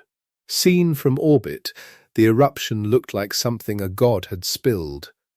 And all of that, the sound, the pressure wave, the umbrella cloud, the visual signature from space, was still only part of what January 15th had produced. Because while the atmosphere was receiving its planetary scale disturbance, while the Lamb wave was just beginning its first circuit, and the boom was still travelling toward Alaska, and the barometers of the world were just about to tick upward, the ocean was also being set in motion. And the ocean's response to what had just happened was, in its own way, as strange and as unprecedented as anything in the sky above. The first waves to reach the coastlines of the Pacific were not the waves that anyone had expected. In conventional models of tsunami generation, the source of the wave is a displacement of the seafloor, a subduction zone rupture, a caldera collapse, a submarine landslide that pushes a column of water upward and sets a very long, very fast, very shallow wave propagating outward across the ocean basin. Those waves travel at speeds that depend on water depth. In the deep Pacific, a tsunami can move at roughly 700 to 800 kilometers per hour, which sounds extraordinarily fast until you remember that the Pacific itself is roughly 17,000 kilometers across at its widest. The wave arrives. The tide gauges register it. Scientists measure the time from source to shore and confirm that the numbers make sense with the physics.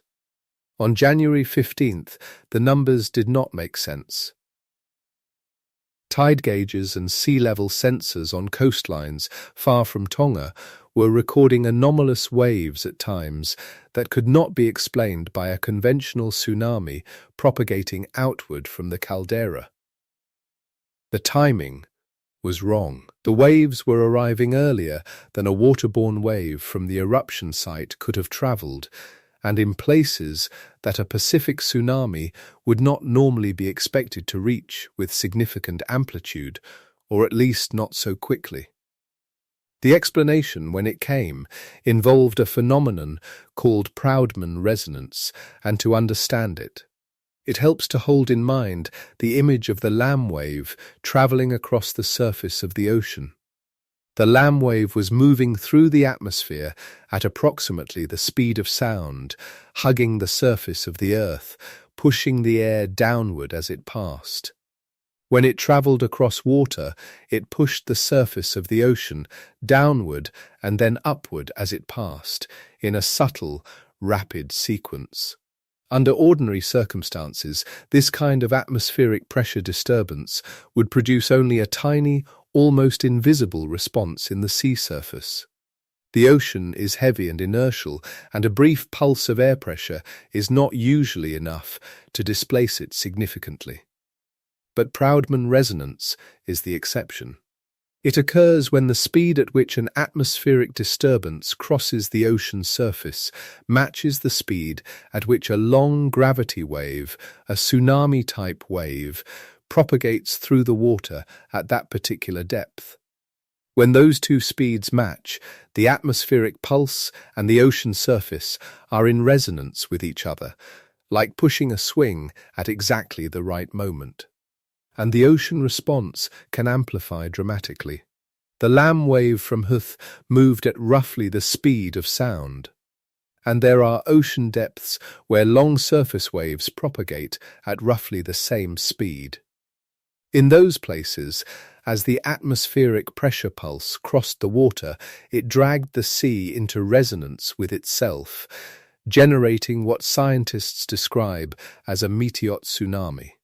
A meteorologically driven tsunami, produced not by seafloor motion, but by the atmospheric disturbance coupling into the ocean's surface. This was not a small effect. It was observed in the Atlantic Ocean, nearly on the other side of the world from Tonga. The Caribbean Sea registered it. The Mediterranean, a nearly enclosed basin thousands of kilometers from the Pacific, recorded anomalous sea level oscillations traced directly to the passage of the Lam wave. Coastal tide gauges in Spain and Portugal and along the North African shore recorded signals that had travelled from a volcanic eruption in the southwestern Pacific, not through the water, but through the air, and then transferred from the air into the sea as that air moved across it. The waves arrived before the conventional tsunami. In some places, in some coastal stations where both signals could be distinguished, the meteor tsunami, carried by the atmospheric pressure wave at the speed of sound, arrived hours ahead of any conventional water wave tsunami that had originated from the caldera collapse and the seafloor displacement at the eruption site.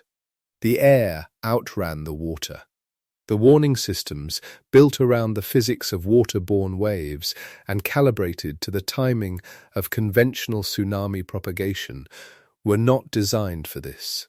The Lam wave-driven sea disturbance arrived on a timeline that the models had not predicted, from a direction and through a mechanism that the standard algorithms did not account for.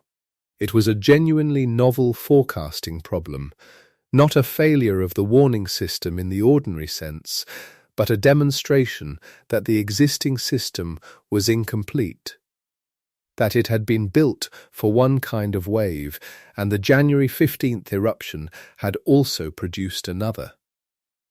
On the Tongan Islands closest to the eruption, there was nothing novel or theoretical about what was happening. The run-up heights recorded on the islands nearest to the caldera reached approximately 15 to 20 meters. 20 meters is the height of a 6-story building, measured not from the foundation, but from the ground up. It is the height of the roof of a reasonably large office block. It is a volume of water moving horizontally across land that had been dry moments before, carrying everything with it. Boats, vehicles, trees, structures built from concrete and from palm timber, the accumulated materials of ordinary island life, and retreating, and sometimes returning. The small islands near the volcano bore the worst of it. The more distant islands of Tonga's main group also experienced significant flooding. The ashfall that had already begun to coat the islands was joined by salt water and the debris the water carried. The deaths in Tonga were few relative to the raw energy of what had occurred, the eruption's remoteness, the shallow geometry of its violence, directed largely inward and upward rather than at populated coastlines, the small population of the islands closest to the vent.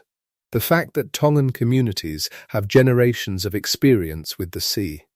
The confirmed total of lives lost in Tonga was small, and the country's government and people, working through the darkness of severed communications, managing the crisis with the tools they had, demonstrated a resilience that the outside world was slow to fully understand, because the outside world was receiving almost no information.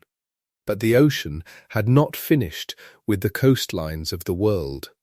The tsunami signals, the combination of the conventional caldera collapse wave and the Proudman resonance meteor tsunami, reached the coast of Peru approximately 10 hours after the eruption, having crossed roughly 10,000 kilometers of the Pacific. Peru is not in the southwestern Pacific. It is on the Pacific coast of South America, at a latitude of around 12 degrees south, on the opposite side of the basin from Tonga.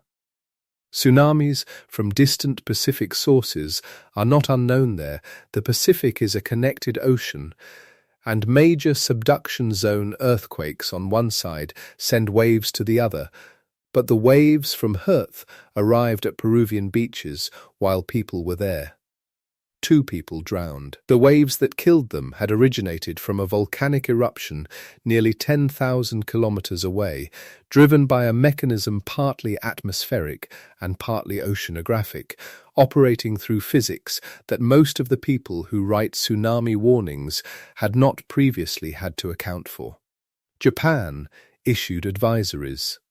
The United States West Coast issued advisories. Boats were moved to deeper water in Hawaii and in California. The standard machinery of Pacific Basin tsunami response activated, and in most places it activated correctly. Because even an imperfect warning based on incomplete physics is better than no warning at all. And beneath all of this, beneath the atmospheric lamb waves circling the planet for the 4th time, beneath the meteor tsunami registering in Spanish harbors and Caribbean anchorages, beneath the tide gauges of Peru recording their anomalous signal, the density currents on the seafloor were still moving. They had left the caldera at 122 kilometers per hour, and they did not stop for more than 100 kilometers, scouring the seafloor, burying whatever lay beneath them, and taking with them in their passage the submarine fiber-optic cable that had been Tonga's connection to the world. The cable breaks were documented later, reconstructed from the network failure timestamps, cross-referenced with seafloor surveys conducted by vessels that came afterward to map what remained. The sequence of failures, logged in milliseconds by network equipment on the far end of the cable in Fiji and beyond, was precise enough to allow researchers to calculate the speed of the current that had severed the cable at each successive point. 122 kilometers per hour. The fastest submarine sediment flows ever directly measured. Flows of that speed exist in the theoretical literature.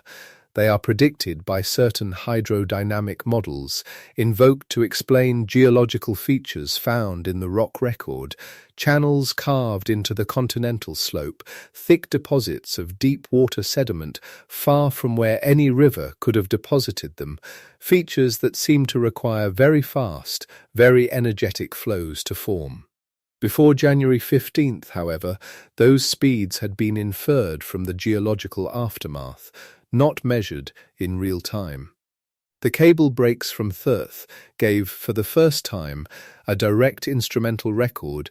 This is how fast the seafloor can move when a caldera erupts into shallow water. And with the cable broken, Tonga was silent. Not metaphorically silent. Genuinely, practically, operationally silent, cut from the global fiber-optic network that carries the world's digital communications, reduced to whatever satellite capacity could be hastily arranged in the hours and days after the eruption. The silence lasted for weeks. The ash continued to fall.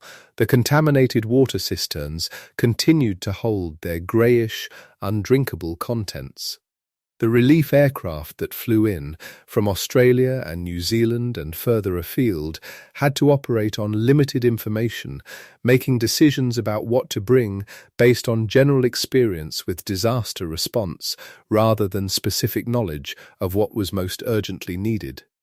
The severed cable was not a secondary detail of the January 15th event.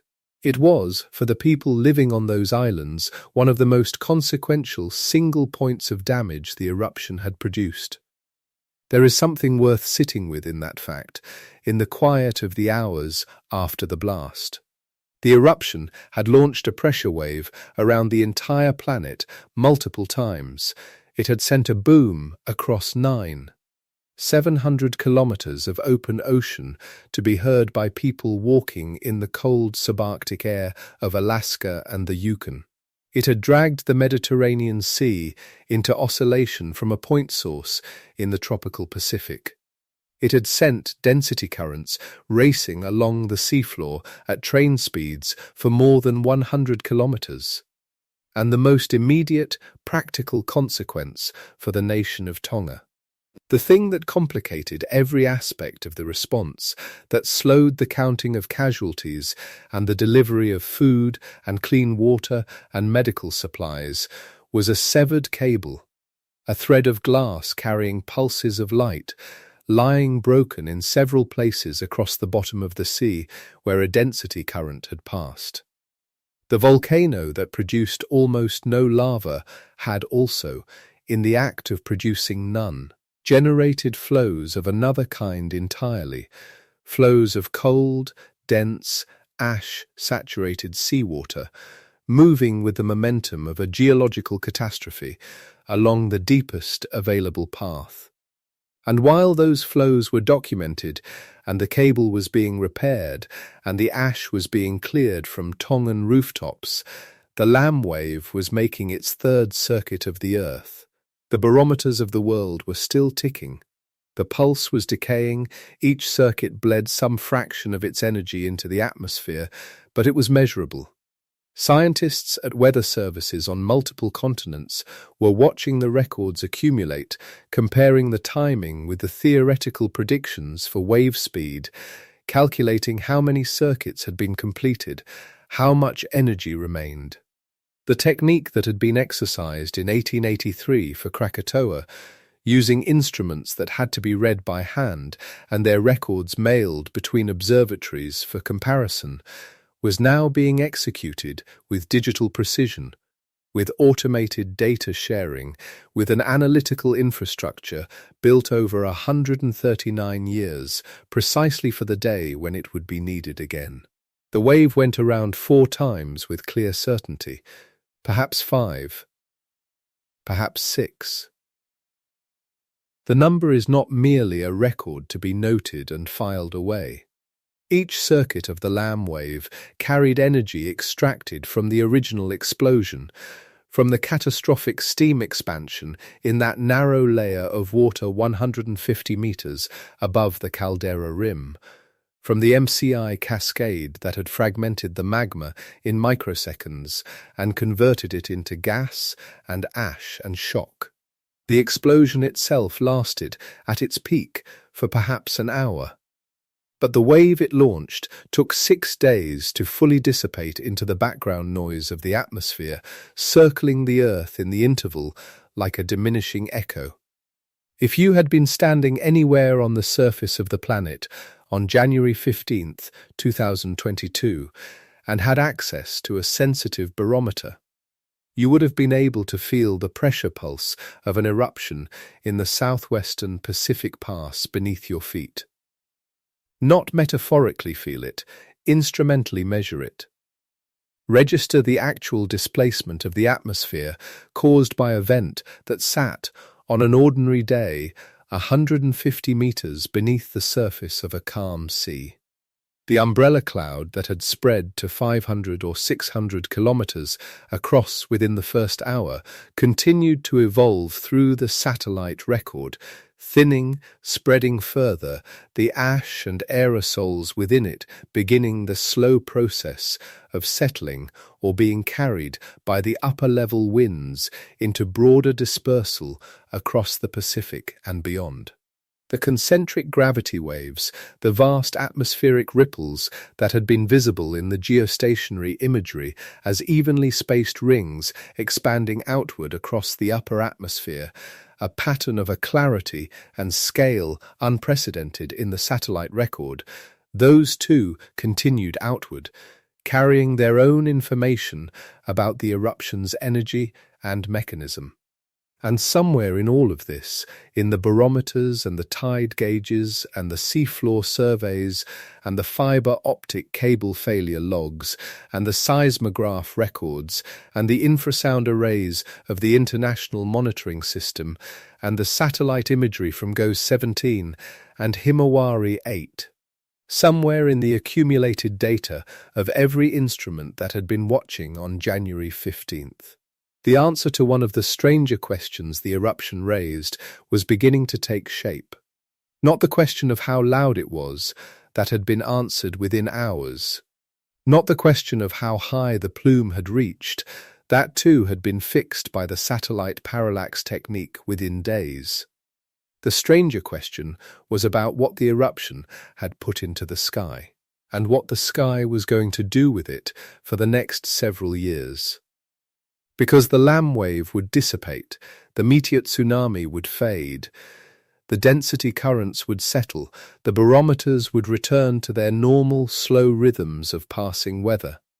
But something else was going to stay. High above the point where the pressure pulse had been born.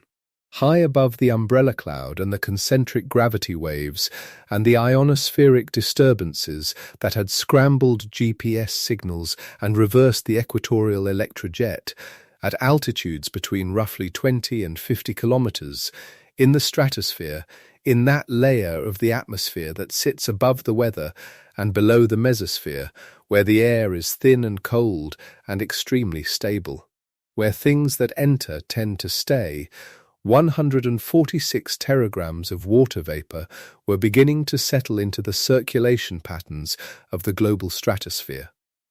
146 teragrams. 146 million tons. Enough, according to measurements made by the microwave limb sounder on NASA's Aura satellite in the days and weeks after the eruption, to raise the total amount of water vapor in the entire global stratosphere by approximately 10%. The stratosphere had, in a few hours, become 10% wetter than it had been the day before. And the question of what that meant for the climate, for the chemistry of the ozone layer, for the temperature of the air and the surface of the Earth, was the question that researchers around the world were about to spend years trying to answer. To understand what 10% means, it helps to think about what the stratosphere ordinarily is. The stratosphere is not, in the way we usually imagine the sky, a place of movement and moisture. Down here, near the surface, the atmosphere is a restless, churning engine, clouds forming and dissolving, rain falling and evaporating, water cycling through the air in a constant turbulent loop that takes a water molecule from ocean to cloud to raindrop and back to ocean in a matter of days or weeks. But the stratosphere does not work like that. The stratosphere is still. It is stable. It is, by the standards of atmospheric science, almost a desert, extremely dry, extremely cold, extremely resistant to the kind of mixing that redistributes things quickly at lower altitudes. What enters the stratosphere tends to stay in the stratosphere, carried slowly around the globe by gentle, steady circulation patterns that operate on timescales of months and years, not hours. Water vapor entering the stratosphere does not rain out. There is no mechanism up there, no clouds, no convective storms, no rainfall to wash it back down quickly. It simply sits, distributed gradually by those slow, wide currents, settling into a thin and persistent veil around the entire planet. And so the 146 teragrams that Hunga Tonga, Hunga Ha'apai injected on the 15th of January 2022 were not going to disappear quickly. They were not going to rain out in a week, or be washed away by a passing weather system, or dissolve into some nearby patch of cleaner air. They were going to stay, drifting slowly through the stratospheric circulation, spreading from their origin point in the South Pacific across both hemispheres. Thinning as they spread, but never vanishing, a slow, planetary-scale smear of extra moisture that researchers studying the microwave limb sounder data from the Aura satellite watched, in near real time as it began its long, gradual diffusion through the upper atmosphere. The estimates that followed, built from those satellite measurements and from atmospheric models, suggested the anomaly would take roughly 5 to 10 years to fully decay, 5 to 10 years before the stratosphere's water burden returned to what it had been before dawn on that January morning in Tonga. Not a single dramatic event with a clean beginning and end, but a decade-long perturbation, a slow echo of the blast that would still be measurable years after the pressure wave had completed its final lap of the planet and faded into the ordinary noise of the atmosphere. That duration is part of what made the water vapor unusual and part of what made the science around it genuinely difficult. Because the question of what it would do to climate and chemistry was not a question with a simple answer, and the temptation to give it a simple answer in the months after the eruption was understandable and largely wrong. The schoolbook version of what volcanoes do to climate is straightforward. A big eruption throws sulfur dioxide into the stratosphere. The sulfur dioxide oxidizes into sulfate aerosols, tiny reflective particles, the kind that scatter incoming sunlight back into space before it can warm the surface. The surface cools. A famous example is Mount Pinatubo in 1991, which erupted in the Philippines and injected roughly 15 to 20 teragrams of sulfur dioxide into the stratosphere, producing a sulfate veil that lowered global average temperatures by about 0.5 degrees Celsius over the following year or two. Another famous example, much further back, is Krakatoa in 1883, which painted extraordinary coloured sunsets across the world for months, the scattered light passing through a stratosphere thickened with sulfate, a visible, beautiful, atmospheric fingerprint of the eruption's chemistry. Hunga Tonga, Hunga Ha'apai, produced almost none of that. The same satellite instruments that measured the extraordinary water vapor loading also measured the sulfur dioxide, and what they found was not 15 teragrams or 20 teragrams. What they found was something in the range of roughly 0.4 to 1 teragram of sulfur dioxide, a fraction of a percent of Pinatubo's output. The most sulfur-rich large eruptions in history belch their chemistry into the sky and leave a global calling card that climatologists can read for years afterward. Hunga Tonga, Hunga Ha'apai, left almost none of that calling card. No vivid coloured sunsets spread across the world in the months that followed. No unusual atmospheric hazing diffused the light in ways that painters and photographers noticed and recorded. The optical fingerprint that a sulfate-rich eruption prints on the world's skies, that long, slow, beautiful blush of scattered wavelengths that had followed Krakatoa and Pinatubo and every other major sulfur-heavy eruption in the modern record, was almost entirely absent. And this is where the climate story became strange. because sulfate aerosols cool the surface by reflecting sunlight. But water vapor, even stratospheric water vapor high above the clouds, is itself a greenhouse gas. It traps outgoing infrared radiation, the heat that the Earth's surface radiates upward. More water vapor in the stratosphere means more of that heat is retained, at least to some degree, rather than escaping cleanly into space. And so the eruption that had produced record quantities of water and almost no sulfur had placed itself in a position that no major volcanic eruption in the modern record had occupied. It was an eruption that, from the chemistry of what it had injected into the stratosphere, might nudge the climate slightly toward warming rather than toward the cooling that volcanic eruptions are supposed to produce. Modelling work that followed, including studies published by Jenkins and colleagues in 2023 and by Schubel and colleagues in 2023, found that the picture was real but modest and complex. The water vapor component did appear to contribute a small warming tendency at the surface. Some analyses suggested that the extra moisture in the stratosphere measurably, temporarily increased the statistical odds of briefly exceeding 1.5 degrees of warming above pre-industrial temperatures, not by much, not dramatically. Not in a way that would reshape the long-term trajectory of the climate, but perceptibly in the data for a period of months or a few years. At the same time, the eruption did produce some aerosols and ash, and some localized cooling effects appeared in certain regions. Stratospheric chemistry does not operate with a single dial, warming here, cooling there, nudged in opposite directions simultaneously by different components of the same event.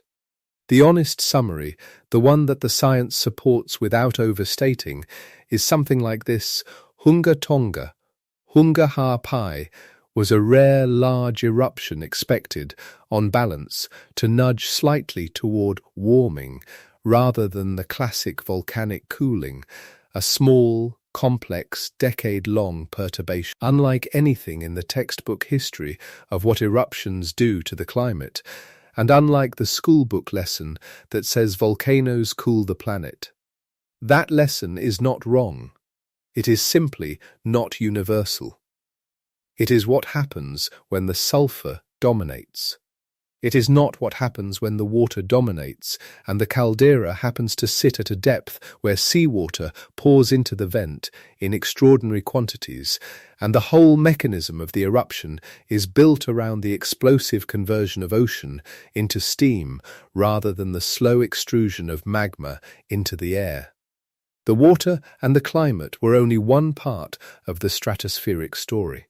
The other part was ozone. Stratospheric water vapor does not simply float there passively. At stratospheric temperatures, water molecules participate in chemical reactions, and many of those reactions involve ozone, the thin layer of ozone molecules, mostly concentrated between roughly 15 and 35 kilometers, that shields the surface from ultraviolet radiation. Water in the stratosphere, particularly at the cold temperatures found in the polar vortex regions, accelerates the formation of the polar stratospheric clouds that are themselves a key driver of ozone depletion chemistry. More water means more of those clouds. More of those clouds means a more efficient destruction of ozone molecules over the relevant regions. And in the months and seasons after the eruption, researchers including Santee and colleagues tracked evidence of localized ozone loss over the southern hemisphere that was consistent with the extraordinary moisture loading the eruption had introduced. The Antarctic ozone holes of 2022 and 2023 were among the largest and most persistent on record. And while ozone depletion chemistry is driven by many factors, and attributing any single year's ozone anomaly to a single cause is scientifically difficult, the presence of 146 teragrams of extra stratospheric water vapor was a factor discussed, assessed, measured in the scientific literature that followed. The water that Hunga Tonga, Hunga Ha'apai, launched into the stratosphere was cooling the stratosphere itself in certain regions while warming the surface and simultaneously accelerating the chemistry that erodes the planet's ultraviolet shield. It was doing multiple things at once, slowly, across years, in the manner of large, slow atmospheric perturbations that operate on timescales far longer than the hours of the original event. Years after the eruption, the Aura satellite's microwave limb sounder was still tracking the anomaly. The water was still there, still measurably elevated, still drifting through the stratospheric circulation patterns, still a decade away from fully returning the stratosphere to its pre-eruption state. The blast had lasted a few hours. Its chemical signature was going to last in the stratosphere until somewhere around the early 2030s. And none of this had produced the spectacular atmospheric theatre that the great sulfur-rich eruptions had produced. No coloured sunsets, no diffused eerie light, no optical fingerprinting visible to the naked eye from any city on Earth. The eruption that had broken more records than any other in the modern instrumental era had done so largely invisibly, in a layer of the atmosphere far above clouds or weather or anything a person standing outside on a January evening could perceive. The stratosphere kept its secrets quietly. But the eruption's reach had not been limited to the stratosphere. It had gone much further up. The shock wave that had spread outward from the Tongan vent at the speed of sound, roughly 310 to 340 meters per second, propagating as a lamb wave along the surface of the Earth, was one expression of the blast's energy. But another expression had propagated upward, into layers of the atmosphere far above the stratosphere, into the ionosphere, where the air is so thin that it is measured not in atmospheric pressure but in electron density, and where the signals that global navigation satellite systems, the GPS network and its equivalents, depend on to locate a phone or a ship or an aircraft to within a few meters, become vulnerable to disruption. The ionosphere is not, in the popular imagination, a place where a volcano's effects might be felt. It sits at altitudes of roughly 60 to 1,000 kilometers and above, far above the stratosphere, far above the mesosphere, in the rarefied uppermost reaches of the atmosphere where the sun's radiation begins to ionize the gas molecules, stripping electrons free and creating a conducting layer that bounces radio waves around the curve of the Earth. It is the layer that amateur radio operators have exploited for a century, and the layer through which GPS signals must pass with great precision if the positioning data at the other end is to be trusted. When the Hunga Tonga Hunga Ha'apai pressure wave reached the ionosphere, and it did reach the ionosphere, propagating upward as well as outward, the energy-finding pathways through the layered atmosphere in ways that are still being studied. It disturbed the electron density in that conducting layer in ways that generated what scientists call traveling ionospheric disturbances. These are ripples in the ionosphere's electron density, analogous in some ways to the concentric rings of atmospheric gravity waves visible in the satellite imagery of the lower atmosphere, but occurring at altitudes of 100 kilometers and above, racing outward from the source, degrading the coherence of GPS signals as they pass. But the ionospheric effects went beyond travelling disturbances and GPS degradation. The eruption spawned equatorial plasma bubbles, structured regions of depleted electron density that formed near the magnetic equator in the wake of the blast, and that represent a significant disruption to radio communication and satellite navigation. And instruments on board NASA's ICON satellite and ESA's SWARM satellites recorded something even more unexpected: ionospheric winds surging to what could only be described as hurricane speeds, and an unusual reversal of the equatorial electrojet, the ribbon of electrical current that flows along the magnetic equator through the ionosphere, driven by the atmospheric tides and normally running in a consistent direction. The equatorial electrojet reversed.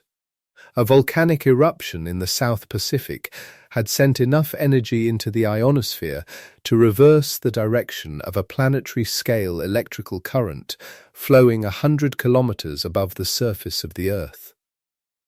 The blast had reached space. This is not a metaphor or a loose approximation. The instruments on those satellites recorded it directly, in their telemetry, in the data streams that flowed back to ground stations and into the computers of researchers who were, in those first days after the eruption, still piecing together the full scope of what had happened. Each new dataset that came in revealed another dimension of the event that the previous dataset had not covered. The ionospheric signatures joined the barometer data and the lightning data and the tsunami records and the satellite imagery as part of the most comprehensively measured volcanic eruption in the history of Earth science. And then there were the gravity waves, not the gravitational waves that ripple through space-time from colliding black holes, a different thing entirely, though the name is confusingly similar. Atmospheric gravity waves are waves that propagate through the atmosphere when air is displaced vertically and buoyancy acts to restore it, creating oscillations that spread outward through the air mass, the way ripples spread across the surface of a pond. They occur constantly, produced by thunderstorms and wind passing over mountains and countless other disturbances. But they are usually small and localized and invisible except to instruments designed to detect them. What goes satellite imagery captured in the hours after the Hunga Tonga, Hunga Ha'apai eruption was not small and not localized. What the imagery showed, and scientists including Wright and colleagues documented in Nature in 2022, were concentric rings of atmospheric gravity waves radiating outward from the eruption site, evenly spaced, enormous in scale, spanning thousands of kilometers in every direction, visible as gentle undulations in the brightness of the high atmosphere spreading across the entire Pacific basin and beyond. The pattern was clear enough that it could be seen in still images, not just in the motion of a time-lapse's sequence.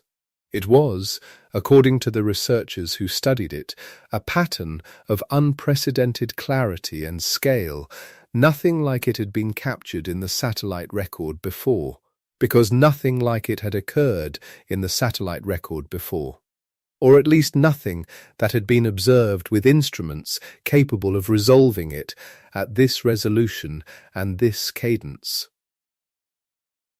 Atmospheric gravity waves of this scale, spreading with this regularity and this clarity from a single point on the Earth's surface.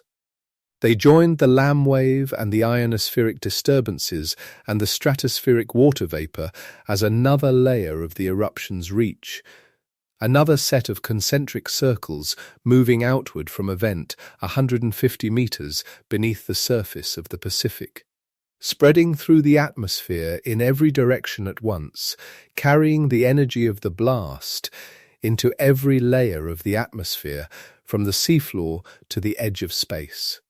And on the seafloor itself, The damage was permanent. The surveys that followed, carried out by the National Institute of Water and Atmospheric Research and GN Science in New Zealand, using ship-mounted sonar to map the seafloor around the eruption site, found a caldera transformed. The floor of the caldera had dropped by an estimated 700 meters. The two small islands that had given the volcano its compound name, Hunga Tonga and Hunga Ha'apai, the two remnant peaks of the ancient caldera rim, had been largely destroyed. The land bridge and the fresh volcanic cone, built during the 2014-2015 eruption, the one that scientists had been studying as an analogue for the kind of volcanic island building that may have occurred on Mars, was obliterated.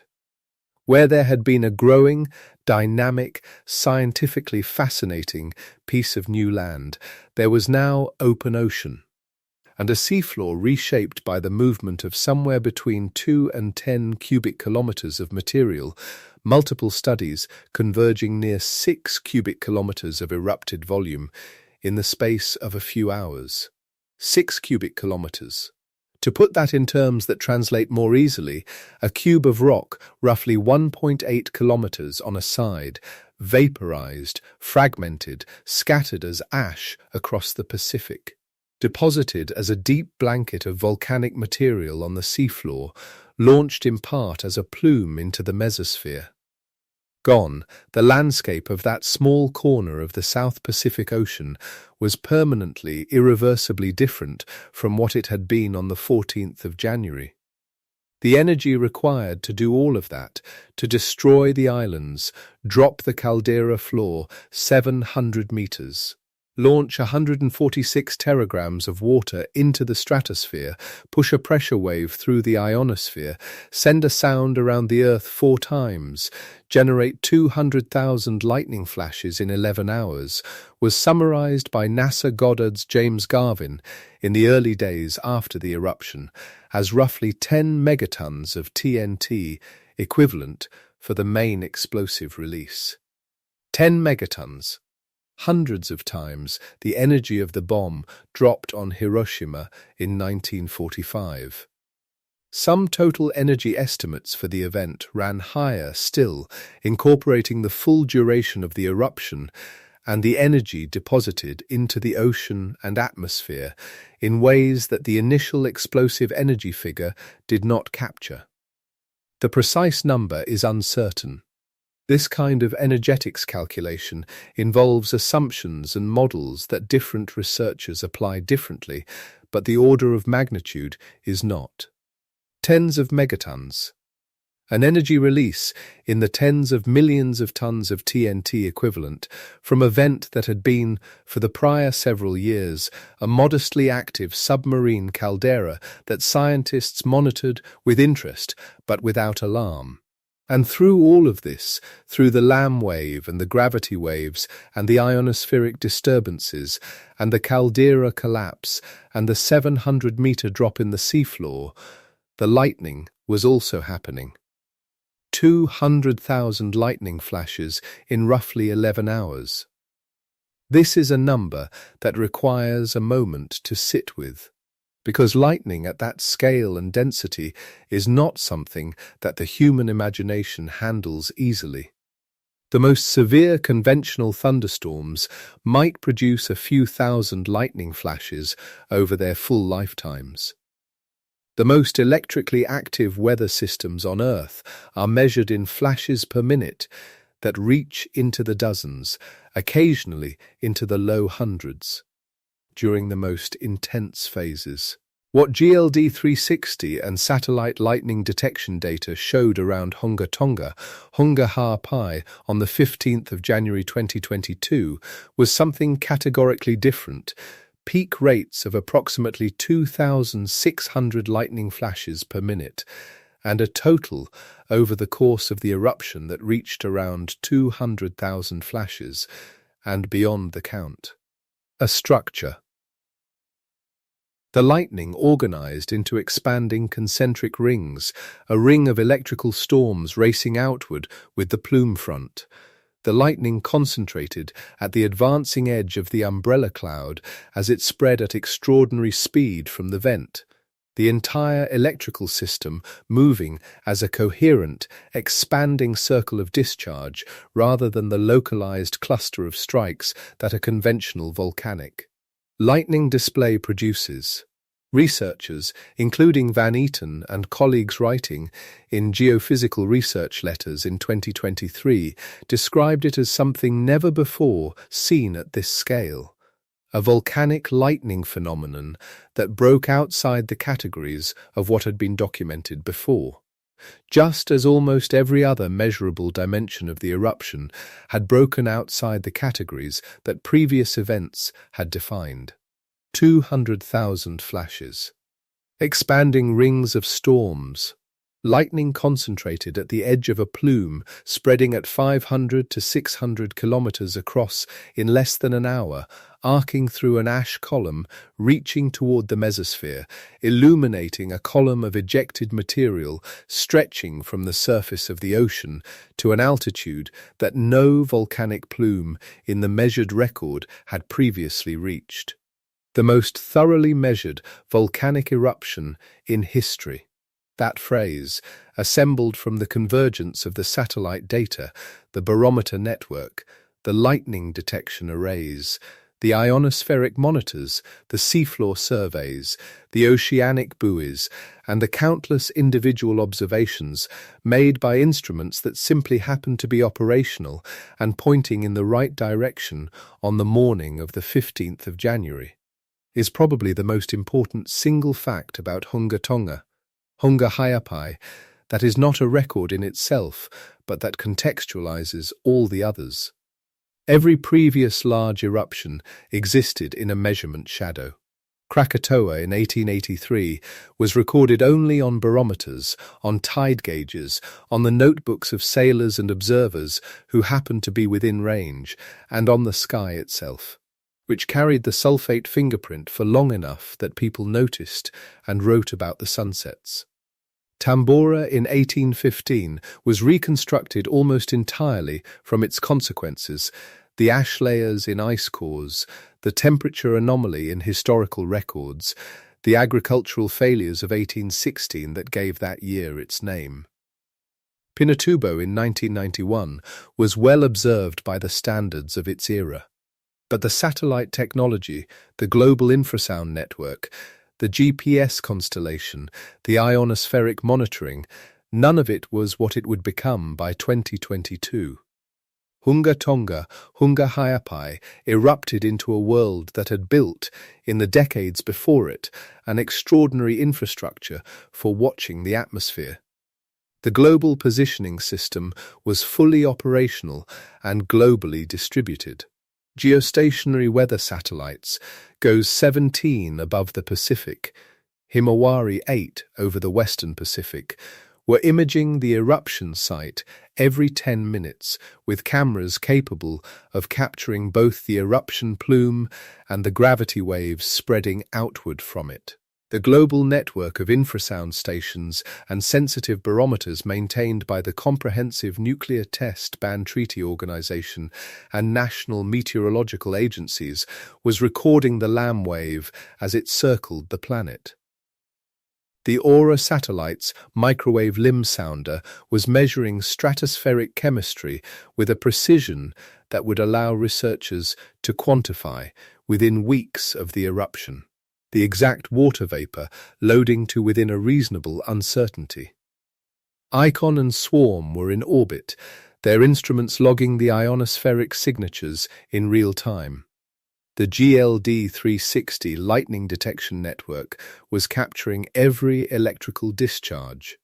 And social media was running too, which meant that people on the islands of Fiji and Vanuatu and New Zealand and as far away as Alaska were posting video and audio recordings of the boom they had heard, providing a human-scale complement to the satellite record, a distributed network of involuntary witnesses who had heard with their own ears.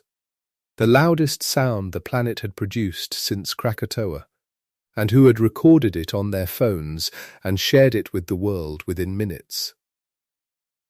The eruption unfolded live in front of more sensors and more observers than any eruption in history. Every record it set was immediately measured. Every unusual behavior it exhibited was immediately captured. Every strange dimension of its physics, the Goldilocks depth, the steam explosion, the record plume height, the water-dominated chemistry, the planet-circling pressure wave, the anomalous tsunami, the fastest seafloor currents ever clocked, the ionospheric electrojet reversal, the concentric lightning rings, was caught, archived and handed to researchers who would spend the following years working out what it meant. That is the other record it holds, quieter than the others but perhaps more durable. The first mega-eruption fully captured by modern Earth observation. A once-in-a-generation natural experiment that arrived precisely when the instruments to record it were in place. The data it produced, the water vapor measurements, the LAM wave reconstructions, the seafloor surveys, the ionospheric signatures will be studied for decades, will inform the models used to forecast the atmospheric effects of future eruptions. Will close a 139-year loop in geophysics that had been open since the barometers of 1883 recorded Krakatoa's pressure wave, and the science of the day had no way to track it beyond a few circuits. What the eruption will not tell us, what no eruption can tell us, is when the next one will come. The Tonga Kermadec subduction zone does not announce its intentions. The Pacific Plate continues its westward dive, as it has for millions of years, carrying the seafloor geometry that places volcanic vents at depths where depth and water and magma conspire toward the kind of interaction that turns an ordinary eruption into something that circles the planet. The caldera at Hunga Tonga, Hunga Ha'apai, is not dormant. It will rebuild slowly, as it rebuilt between 1883 and 2014, and then rebuilt again between 2014 and 2022. The next eruption, when it comes, will find a different caldera geometry, a different distribution of water depth and vent position, and perhaps a different outcome. Perhaps quieter, perhaps not, depending on where precisely the magma finds its way to the surface, and how much water it meets, and at what depth, and whether the Goldilocks window opens or closes. There is no predicting that. There is only watching and measuring and slowly building the understanding that allows us to interpret what the instruments record when the next event begins. In the meantime, high above the South Pacific, somewhere between 20 and 50 kilometers above the surface of the ocean where the vent sits, the water vapor that was launched on the 15th of January 2022 continues its slow drift. Circulating in the stratospheric currents, spread now across both hemispheres, thinned by time, but still measurably, detectably elevated above the background. Still perturbing the chemistry of a layer that most of us never think about, and will never, in any direct sensory way, encounter. It will be there tomorrow. It will be there next year. It will be there, in diminishing but measurable quantities, for years beyond that, a slow planetary-scale signature of a morning in the South Pacific when a vent 150 meters beneath a calm and quiet sea became, for a few hours, the most powerful and far-reaching machine on the surface of the Earth. And then, the quiet came back. Not all at once, and not everywhere at the same moment. The barometers took days to stop logging the LAM wave's final, fading circuits. The seafloor took weeks to settle. The cable connecting Tonga to the world stayed severed for weeks. The islands sitting in a communication silence, broken only by satellite phones and a single degraded link. The relief efforts coordinating through whatever bandwidth was available, while somewhere deep beneath the Pacific, along the seafloor path where the pyroclastic density currents had raced at 122 kilometers per hour. The cable lay in pieces across a seafloor that no longer resembled the one it had been laid on. The ozone chemistry continued quietly, slowly, invisibly above the southern hemisphere for months and seasons. The water vapor continued its long, patient drift. But if you had been standing on a clear night somewhere in the South Pacific in the weeks after the eruption, on a beach in Fiji, perhaps, or on the deck of a ship somewhere in the wide and open ocean between Tonga and New Zealand, you would not have known from the sky that anything had happened. No coloured sunsets, no visible haze, no optical fingerprint painted across the hemisphere by the chemistry of the blast.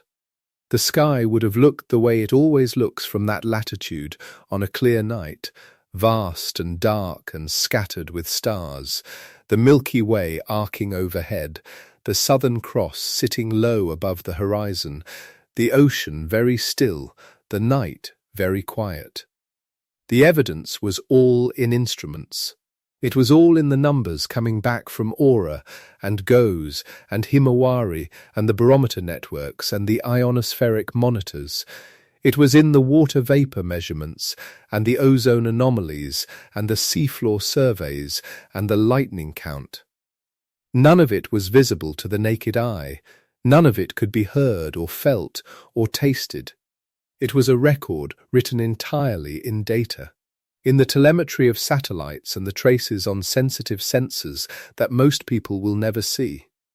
Archived in servers and pored over by researchers in offices in the United States and the United Kingdom and New Zealand and Japan and dozens of other countries where the data had been received and processed and sorted and analyzed. The eruption that became the loudest sound in the modern era left almost no visible trace in the sky.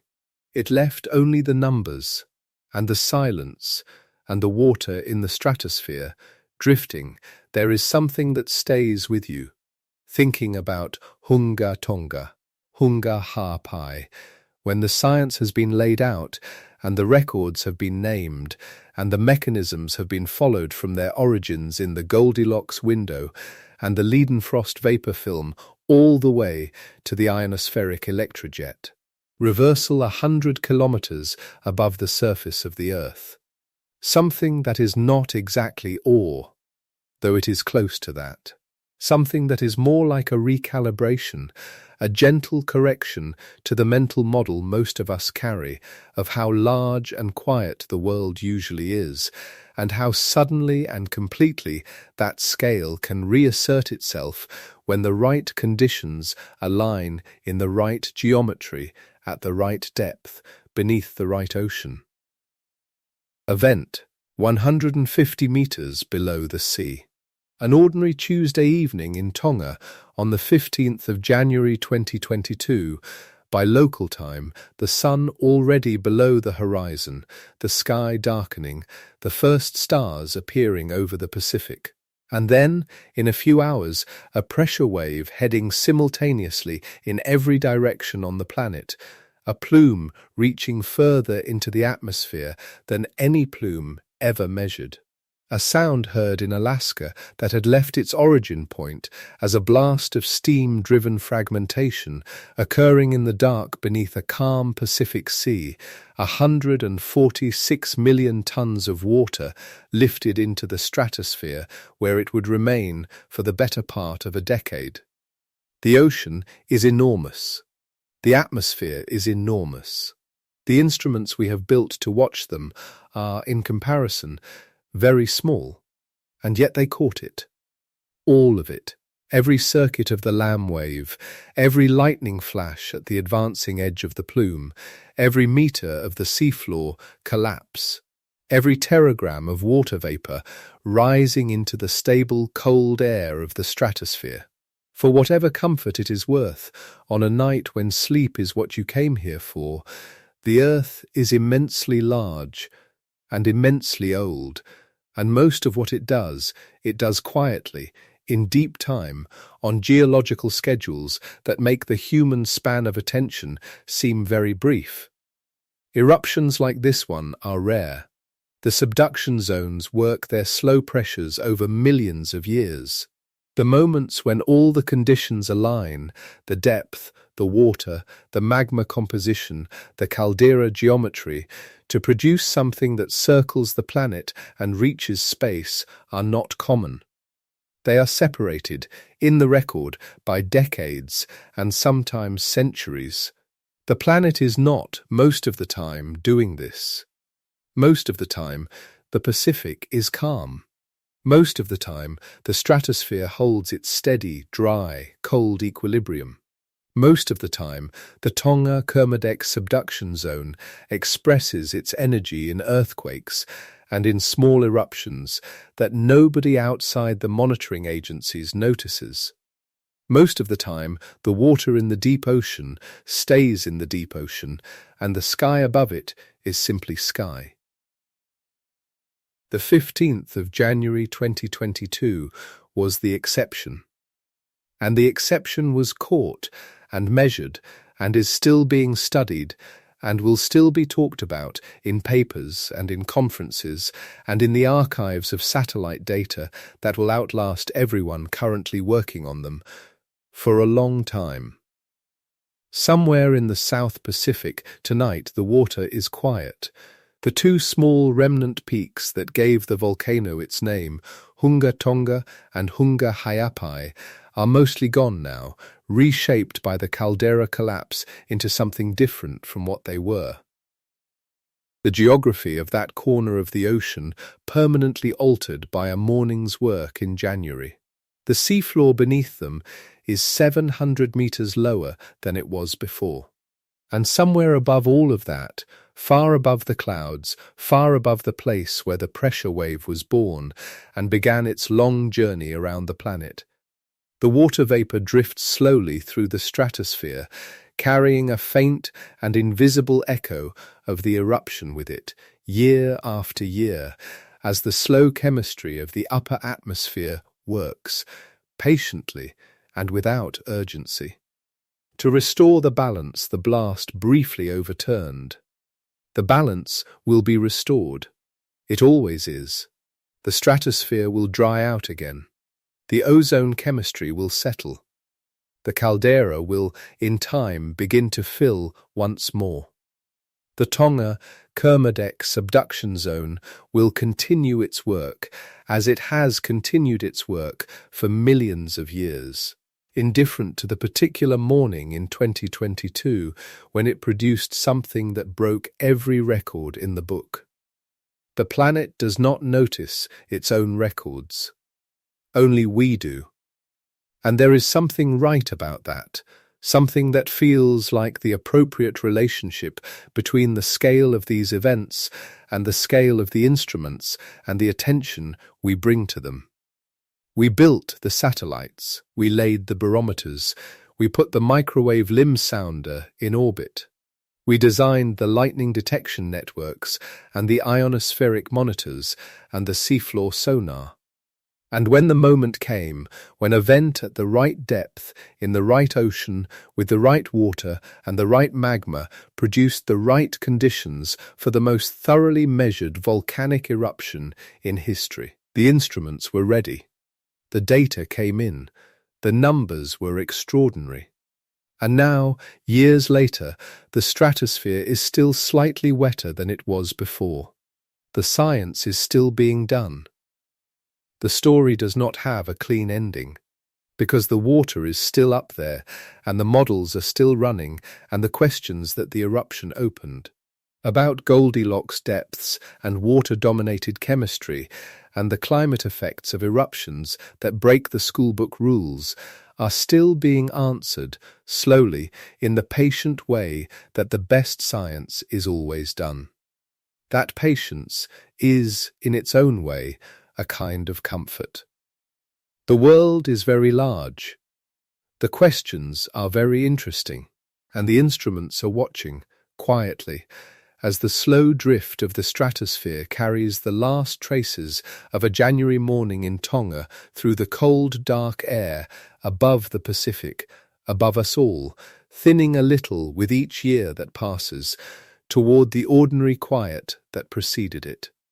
If you have found your way to this story tonight, from somewhere in the world, from a city still lit and busy, or from somewhere much quieter, from a room where the dark has already settled and the sounds outside have fallen to almost nothing, I would genuinely like to know where you are listening from.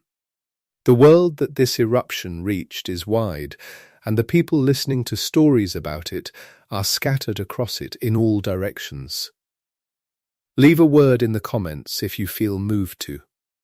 I read them. There are more stories here, of the same slow and careful kind, waiting for whenever you want them. You have done enough for one night. Put down whatever remains of the day. The Pacific is quiet. The stratosphere is still. The old vent sits beneath 150 meters of dark water, as it always has, patient and unhurried and largely unknown. Good night. Sleep well. Tie off here at the Wisdom Docks. The tide will wait till morning.